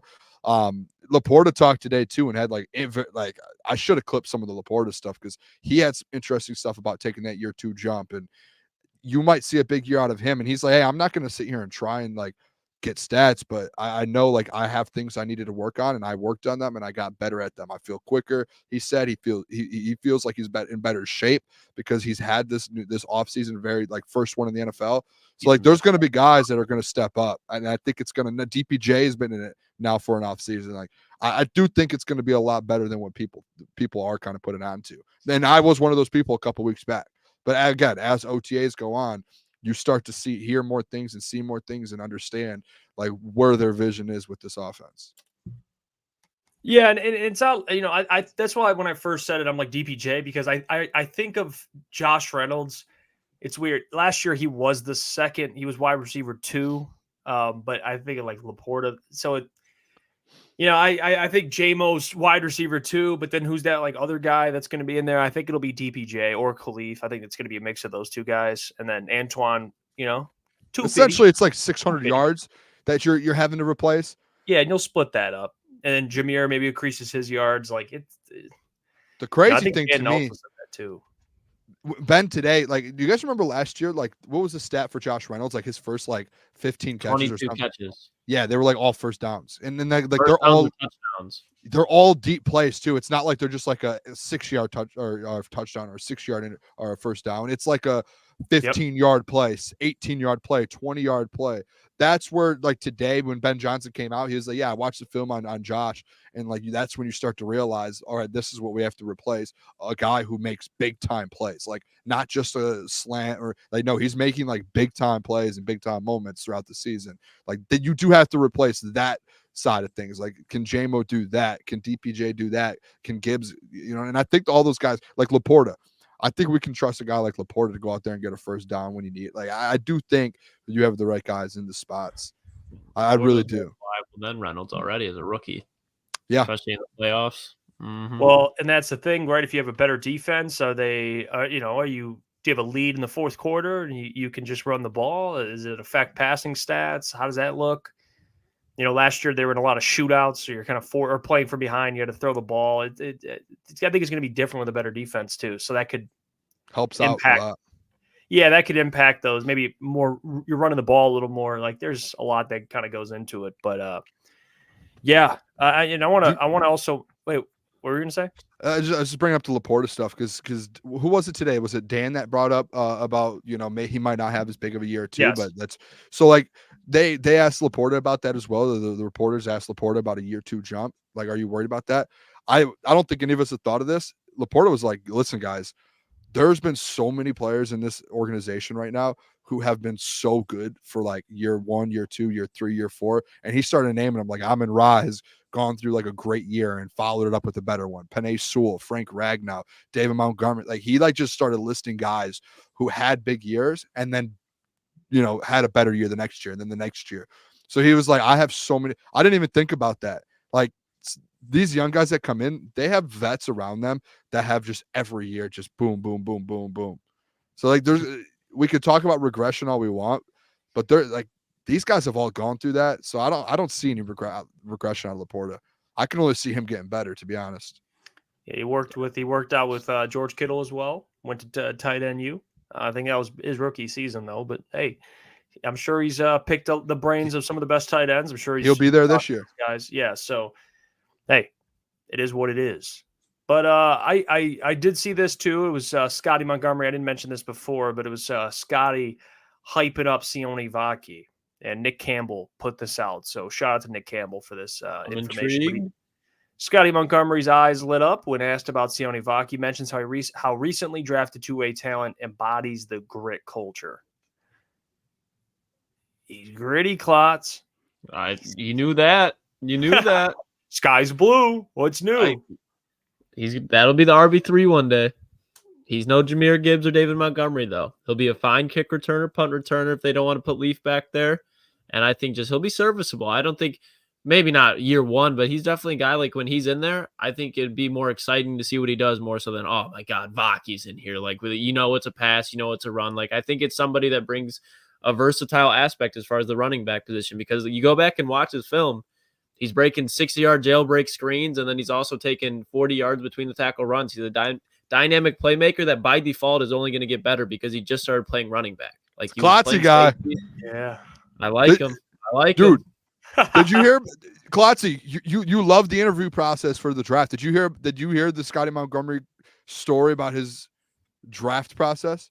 I did not, Boone. Dude, he said they met with him twice. First time was the combine or whatever, and he came in and he said Vaki was just honest as it could be. Like usually guys will try and like talk their way through. Like he was just honest. He said, "Hey, I've played on both sides of the ball." They started giving him like different schemes and stuff on the running back side, and he goes, "Hey, I have not done this stuff yet. I do not know."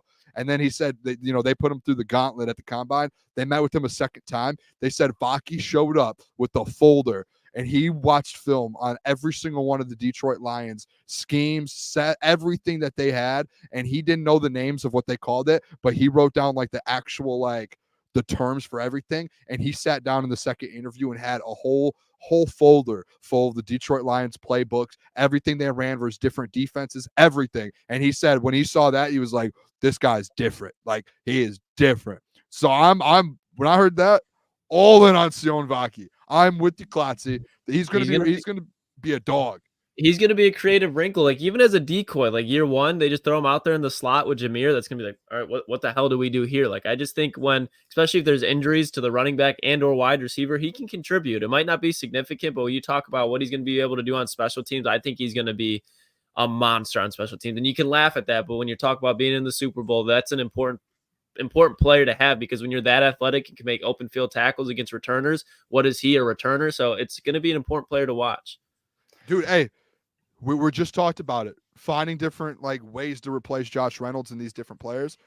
Sione Vaki could potentially be like a player. Like, yeah, you don't need him to get. No, listen, you don't need him to get four. No. Let me finish mine before you jump. I'm reacting. I'm reacting. You don't. I'm not saying he's going to get 500 or 600. Go out there and get 200 all-purpose yards throughout the season, a big play here and there.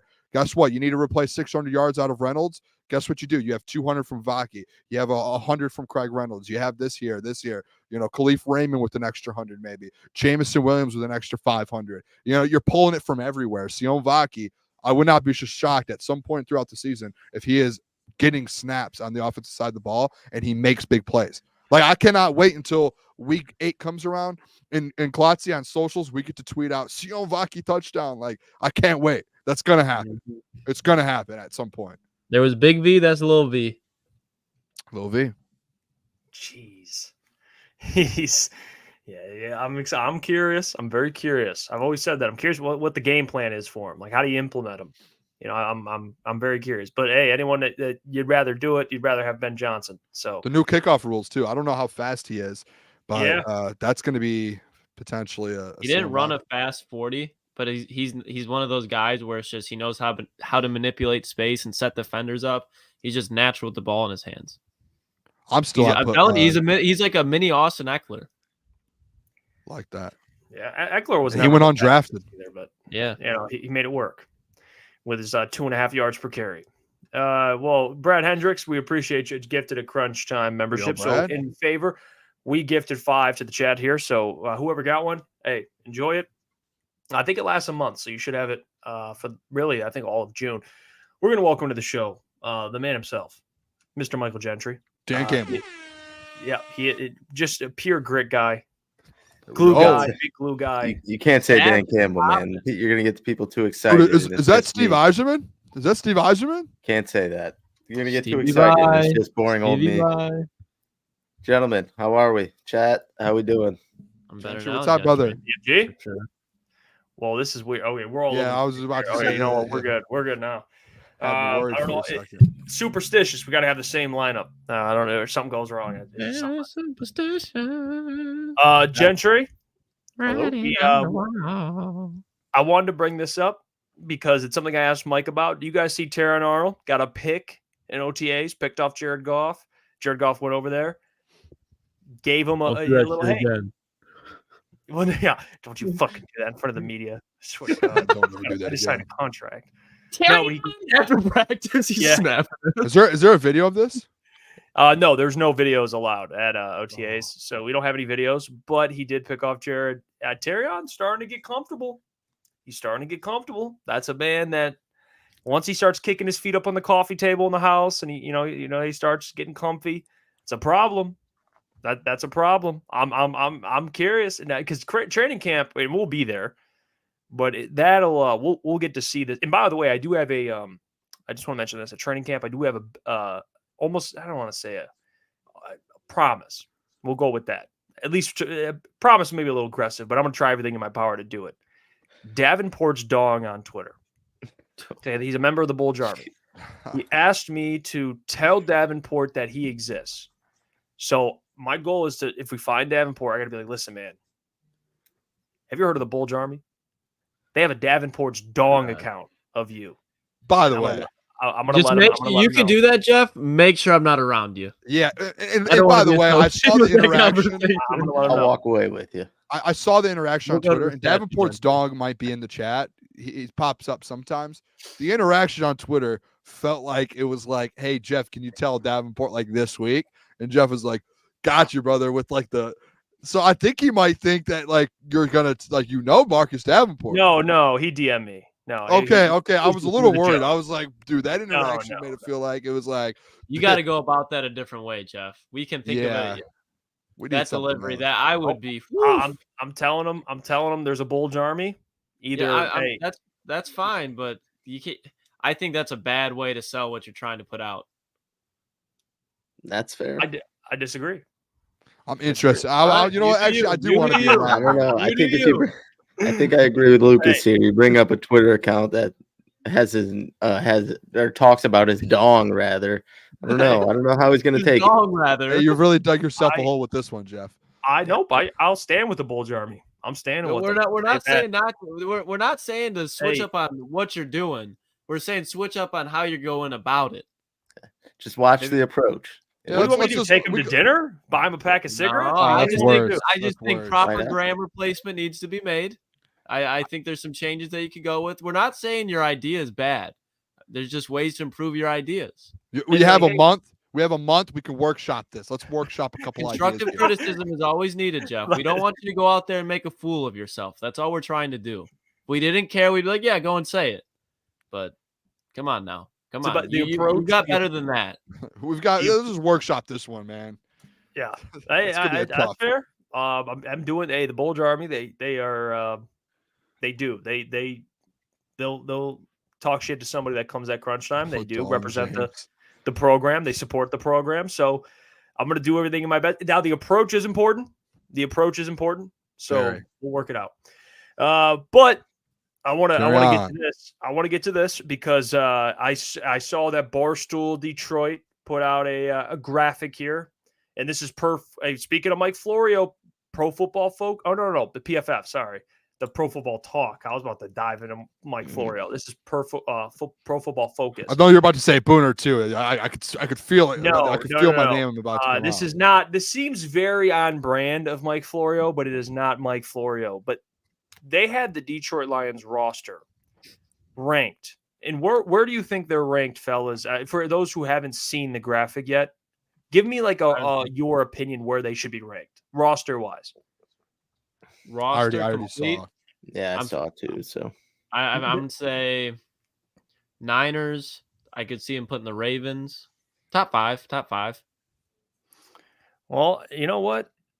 They had them at 6, a PFF. Behind the Ravens, Jets, Eagles, Chiefs, and 49ers.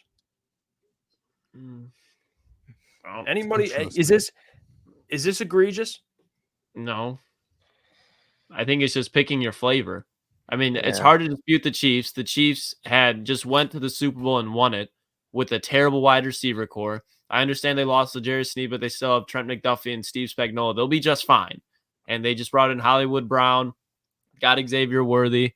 I think they'll be good. The Eagles just got Saquon Barkley, and they revamped their defense as well. Niners are still what they were. If Aaron Rodgers is healthy, the Jets are without a doubt a top 5 roster. And the one that I am having struggles with is the Ravens. But at the end of the day, I can't be too mad if you put the Ravens above the Lions. If you're going to put the Lions at 6, I'm not going to agree fully. I would put them in front of the Ravens, but I don't think anything is egregious about this. I really don't. I would just say, though, like the unknown as far as the Jets go. I mean, obviously, Aaron Rodgers, we know he's a great quarterback. Us Lions fans, if anyone, know that. But, like, we haven't seen that Jets team actually play. Obviously, they have some good players. They have some stars on that roster. So I would just say putting them over the Lions as far as last year goes just doesn't make sense. I don't know. Maybe, like, if they're just looking at these rosters and you're going by names, maybe. But, like, I don't know. I would even put the Lions in front of the Eagles, but like I can see what they're saying. No matter what, the Lions are top 5. I just think the Jets should be pushed back a little bit, and it seems like. And I'm just thinking about the Chad agrees with me.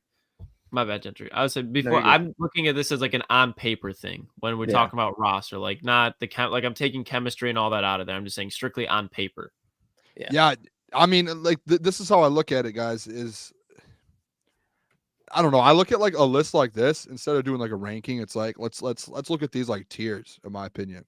That's like how I would approach this.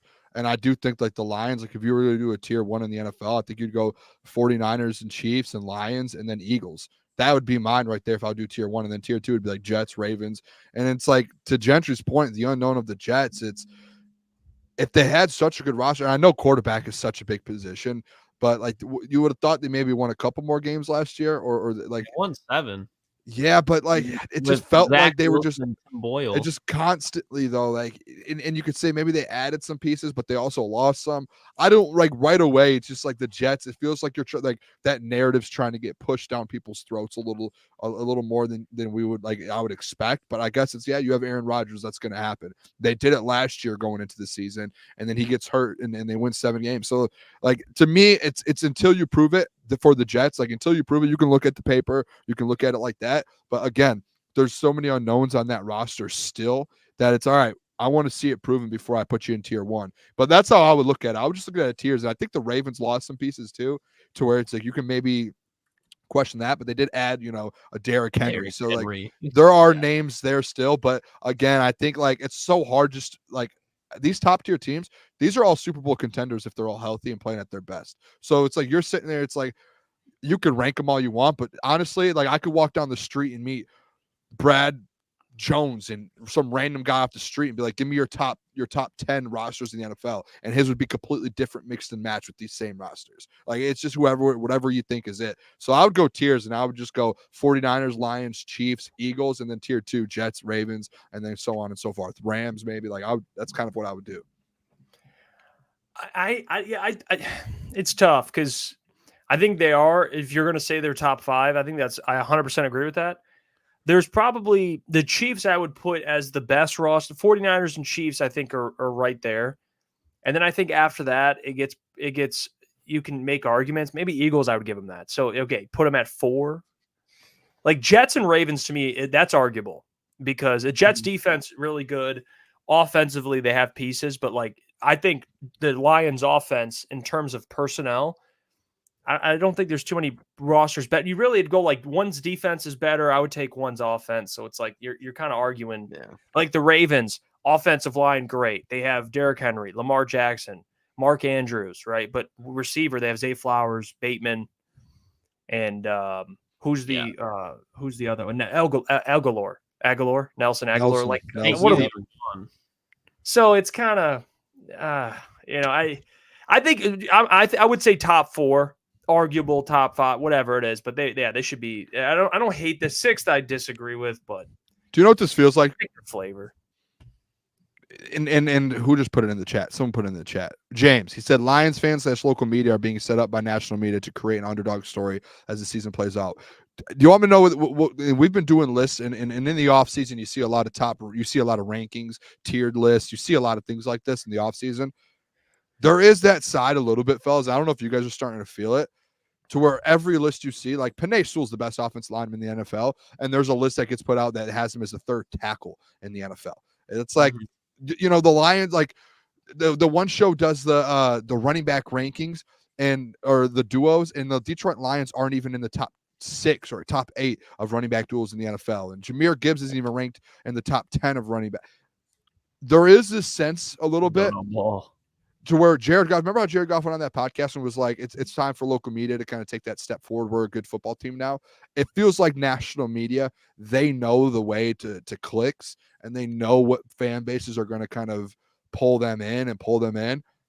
Every rankings you're going to see the rest of the offseason, they're going to purposely put Detroit Lions players, teams, rankings, they're going to put them low because they know we're going to talk about it. They know fans are going to overreact. I would say the Detroit Lions fan base is probably the top 5 when it comes to reactions and clicks on the internet because of what's happened the last year. So I think it's just something we're going to have to deal with, fellas, honestly. And it's good. It's good conversation for us, but it's a little ridiculous. At some point, like, you have to give the organization some flowers and the players some flowers.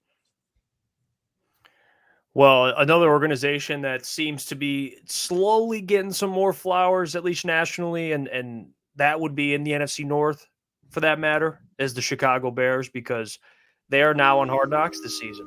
They are now on Hard Knocks. It was announced they are going to beat the team on HBO's Hard Knocks this year. So the question I have, you watching? Oh, yeah. I was about to say, there's no way we can go one show without Jeff bringing up the Bears. So I knew it was coming. Jeff's watching with a bottle of Gold Bond right next to him. Oh, Jeff's going to be painting his nails while he's watching. Yeah, he's going to be getting a pedicure. Jeff's going to love it. He's going to watch it like a Drake music video. Orange and blue on the nails for Jeff. It's like orange and blue skies, orange and blue skies. You got like one of those foot massage, like what do they call the pedicure, the manicure, whatever it is. You put your feet in, and you're just sitting there watching. The Jets going. Cucumbers on your eyes. Caleb starts talking. You lift the cucumber up, and then when he stops talking, you put it back on. Hey, if whatever your process is, that's your process. I'm not judging. That ain't me. Those are false rumors. But I will be tuning in. The croissants and milk are definitely going to be in the rotation. I will indulge. I will indulge. Oh man! Oh, he did not. Hey, man. In all seriousness, though, I will be tapping in. For sure. So. I mean, how do you not for all the drama? I got to see what's going on with the Bears. You got to keep an eye on you. Hey, you keep your enemies a little closer. Okay, I'm excited. NFC North. Mm-hmm. I'm really excited to see Keenan Allen mic'd up.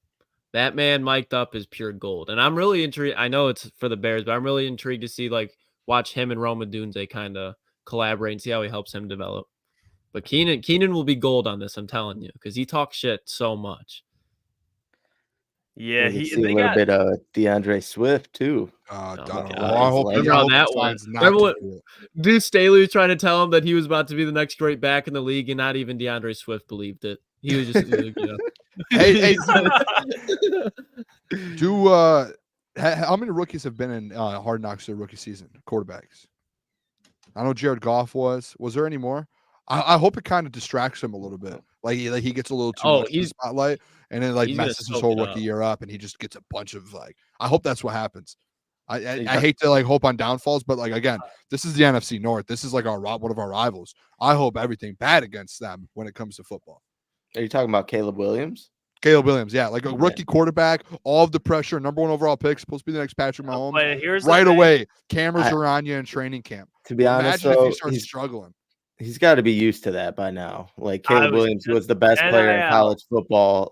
He was the unanimous number 1 pick. The cameras have been around him, so I don't think training camp is really going to go overboard. He might even like it, knowing him. Or were the Who knows? stakes ever this high, Gentry? Yes. Let me lay down a little a blueprint for you here, Gentry. This is how the Booner path got made. I'm going to lay this blueprint down for you real quick. Okay. Caleb Williams, cameras have always been on him. Heisman Trophy winner. Everything's always gone right for him. All he's done is win and put numbers up and win awards.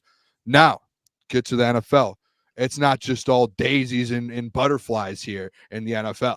Rookie quarterback starts to struggle for the first time in his life. Goes, oh no, what do I do here, boys? This is a disaster. Interception. Oh, wait, looks to your right. HBO cameras on my right. Looks to your left. Oh, HBO cameras. Hey, can we get an interview after you just threw 4 picks in your first experience in the NFL? Now that's the blueprint. Okay, now we just keep going, and it goes to the next week and the next week, and that man's just tumbling down, just dominoes. Like, oh, this is a disaster. What have we done with this kid?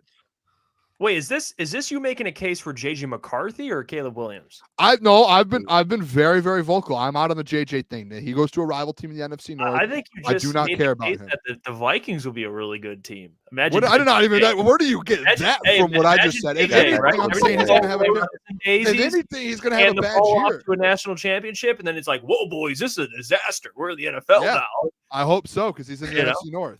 Yeah, you made a great case for JJ. I can't wait. JJ's gonna be a fucking bust. I cannot wait. He's gonna be not Kenny Pickett-esque, but he's gonna be. I'm trying to think.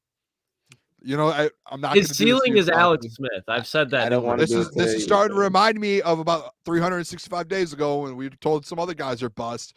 Will Levis, not the same. CJ Stroud, Will Levis is still CJ Stroud, very Will much Levis. I'm just throwing out some examples. Will Levis has to prove himself. He's got to prove himself. Will Levis, he does, but he started out hot. He's got more sex tapes out than winning seasons. Hey, dude, he took over halfway through the year. Duddy's the most elite receiver he's been around. I'll tell you that. Gentry, that's the worst joke that Jeff's ever made on any airwave. That was the worst joke of all time. Oh, what joke? Lucas was good, though. More sex tapes than winning seasons. He took over halfway through the year. You can't make that joke until he's in like year 4. Dude. That was pretty good. You just said it back and I laughed. It was kind of good. Hey, by the way, Klotz, did you see the Calvin Ridley comments about Treylon Burks? Oh, I had to prep myself. I thought you were going to ask a different question. No. Did you see that? No, I did not. I can tell you that I'm not keeping up with the Titans wide receiver. I'll send you the video later.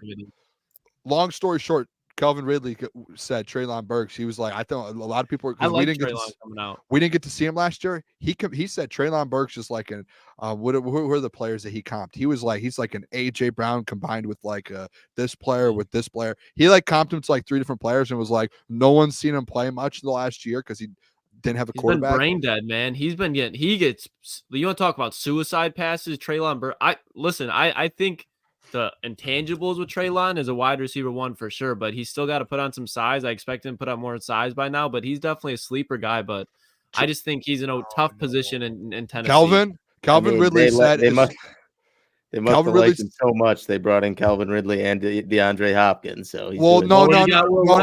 Calvin Ridley came out and said that he's a massive human being and he's extremely fast and at his size, hand size. And he said as soon as he's massive. No. So let me finish. He said now that he has veterans in the room like Calvin Ridley and DeAndre Hopkins, he was like as soon as Treylon Burks gets things going and he learns the small things and learns how to be an NFL wide receiver, he's going to be one of the best in the league. I don't know about best in the league, but he can be a damn good wide receiver. I'm just reporting news here. I report NFL news. I report NFL news. Booner, I'm not as passionate about this take, but I agree. And by the way, too, Ryan said he's not fast. His speed. I'm writing him off. Write him off. He didn't write me back. He didn't write me back. I don't know. That's going to be one that you're going to have to take a step back on, Jeffrey. Okay, and if Jeffrey Enriquez Iafrate. I'm telling you, Jeff, if you go back and because let's keep in mind Ryan Tannehill, Malik Willis, that's who he's developing with as a rookie. If you go back and watch some of the sample size of Treylon Burks, there are some plays that make you go, "Oh shit!" Like the dude has. I loved him. There are moments of Treylon Burks like pulling off elite type of plays, and if he can just get that to 60% of the time, he's going to be a very good wide receiver in the league. Maybe not an AJ Brown, but he could be a solid wide receiver 2 for sure. He can be better than Josh Reynolds. Okay. Well, you're saying I'm writing him off. Like he's definitely a guy that can have a 1,000-yard season. You guys are saying I'm with the Klotzy. We went from better than Josh Reynolds to where you guys were at, which is like could be one of the best receivers in the league. Like, that's just no. Listen, a little time out. I love how our measuring stick is Josh Reynolds now. Yeah, like okay, great. We didn't say he's going to be. No, I wasn't saying it like that, Lucas. But we've done it a few times, guys. Calvin Ridley's the one that said he could be one of the. What do you think, Boone? I think he could be a really good receiver for the Titans team. I don't think he's going to be a 1,600-yard best. What's really good? 1,000. He can be a top 25 wide receiver. I think 1,000's realistic. I think he could be. I think when you look at DeAndre Hopkins, he's going to be gone. Calvin Ridley's going to be gone soon. For the 5 years that he's probably going to be there. I think he's on his. He's 24 third. years I think old. he's on his third. He's 24 years old. I'm saying Calvin signed a 4 year, so he's there for the long term. Yeah, but you're not going to have him as your wide receiver one in 4 years. The dude's going to be 33 years old. Treylon, he's going to be approaching his prime. The window's going to be there, especially when DeAndre Hopkins leaves. And Will Levis, if they stick with him, he's a guy that can get the ball down the field. And Treylon Burks has big play potential. I think when you look at, they're not similar wide receivers, but maybe production-wise, his ceiling would be somebody like Chris Godwin. Hey, it's a crazy concept, Jeff. I'm just going to throw it out there in the NFL. Just because a player doesn't get 1,000 yards in his first year or two doesn't mean he can never do it in his career. It's just a weird concept. J-Mo? Yeah, there's guys that can do it eventually and get better. There's guys that need development. There's guys who don't have good quarterbacks. There's also guys that when they don't pass 500 yards in 2 years, they're not going to just get 1,000. Okay, so there's that too. That's wrong. That's just wrong. We're not saying he's going to get 1,000 though. There's at some point he can. He but for just said 1,000. And in his career, you said, what do you think he could be in his career? He could be a 1,000-yard receiver at some point in his career. That's not really crazy. He could. He won't. Yeah, I hope he gets like back to back. Jeff lit a fire. I'm now like Treylon Burks. Yeah. Klotz, he's going to my Jawang Jennings combo. Hey, I love this. I love this because this kind of helps Klotzy get on the little Titans train with me a little bit. I know. I hate the Titans. I'm happy. Hey, I'm happy. They're gonna have to, if he's gonna play well, they're gonna have to get that man a quarterback. Mm-hmm. They've been having to do that.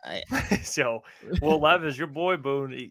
Gentry, get your guy, man. I'm not that much of a believer either. I'm kind of on Jeff's side here, but maybe with Calvin Ridley and D Hop, those guys get injured a lot, so he may, get bumped up to wide receiver 2, from time to time. But like I said, I got to see it.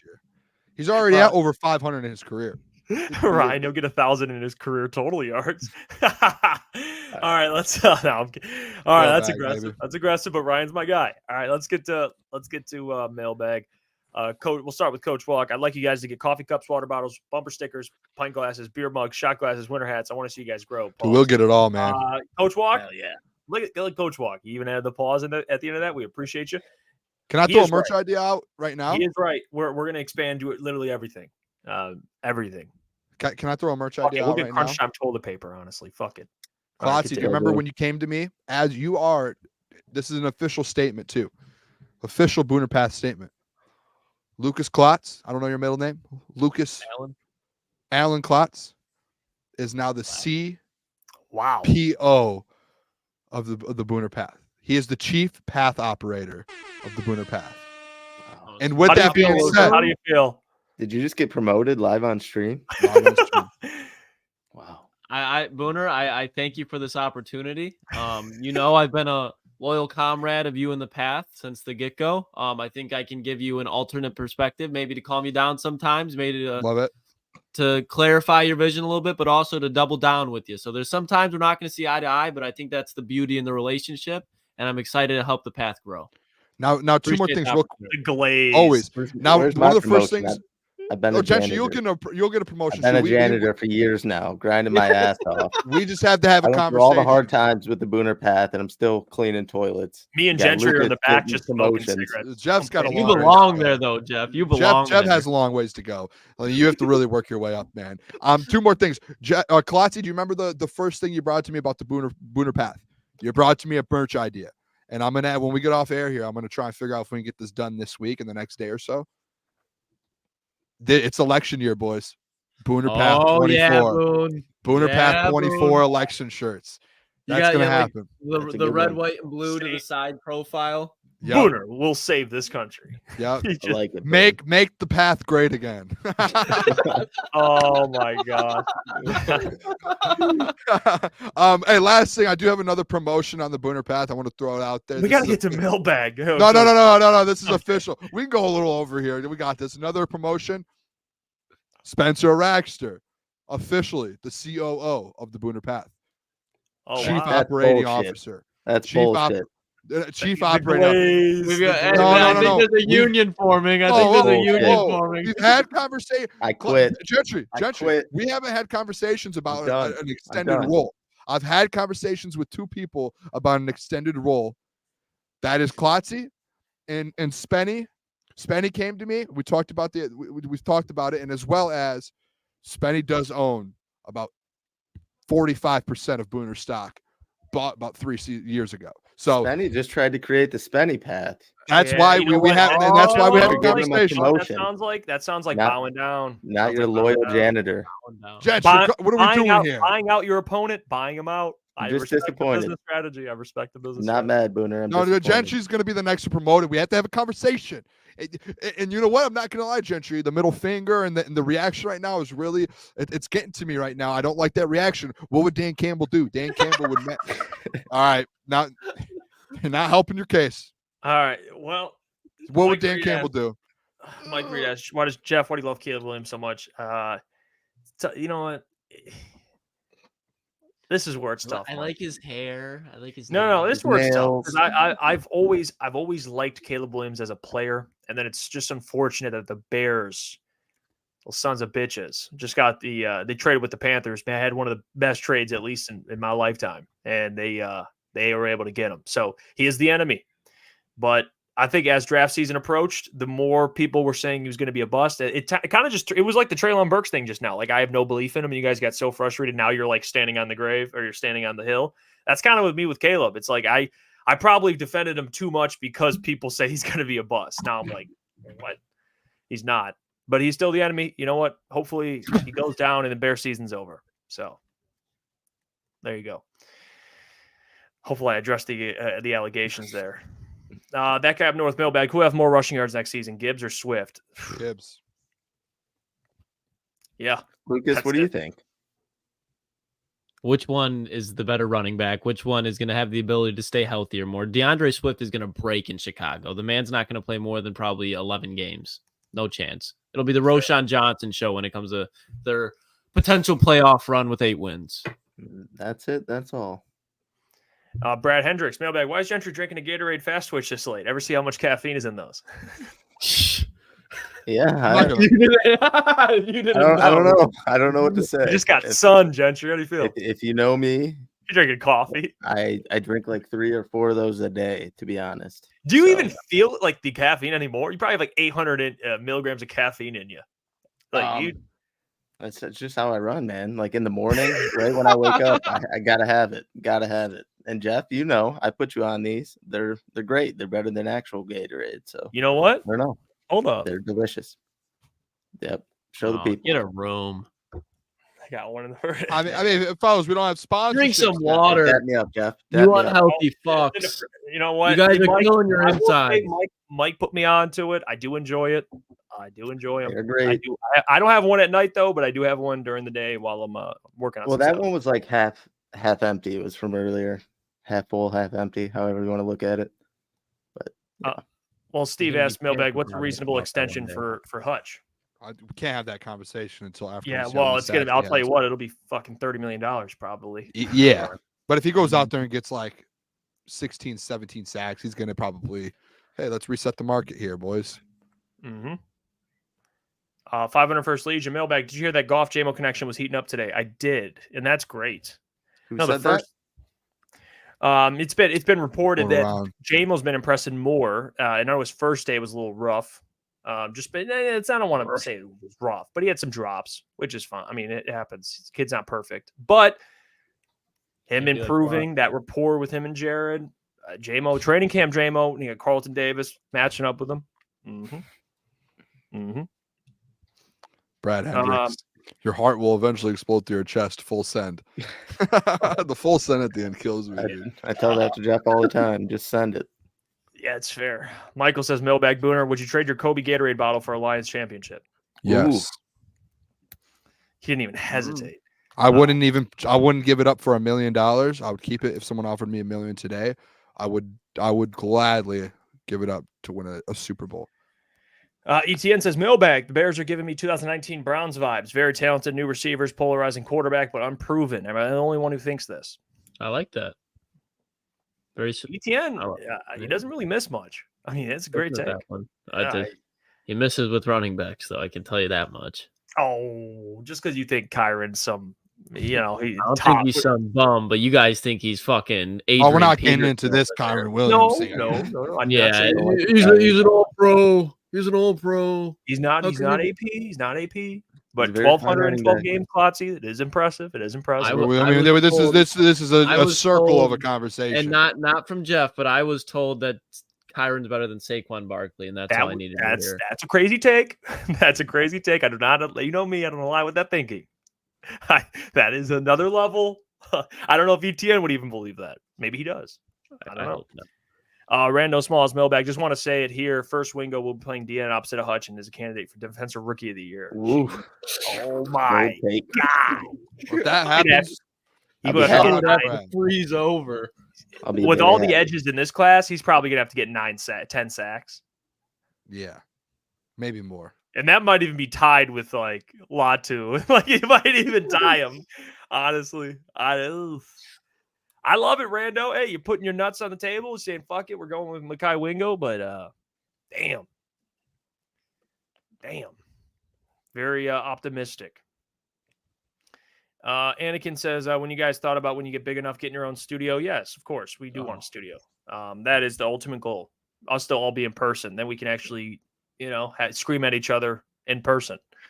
So, once we get our new studio too, I'm gonna get one of those big scissors and do a ribbon cutting. Hell yeah, Boone. The ribbon cutting.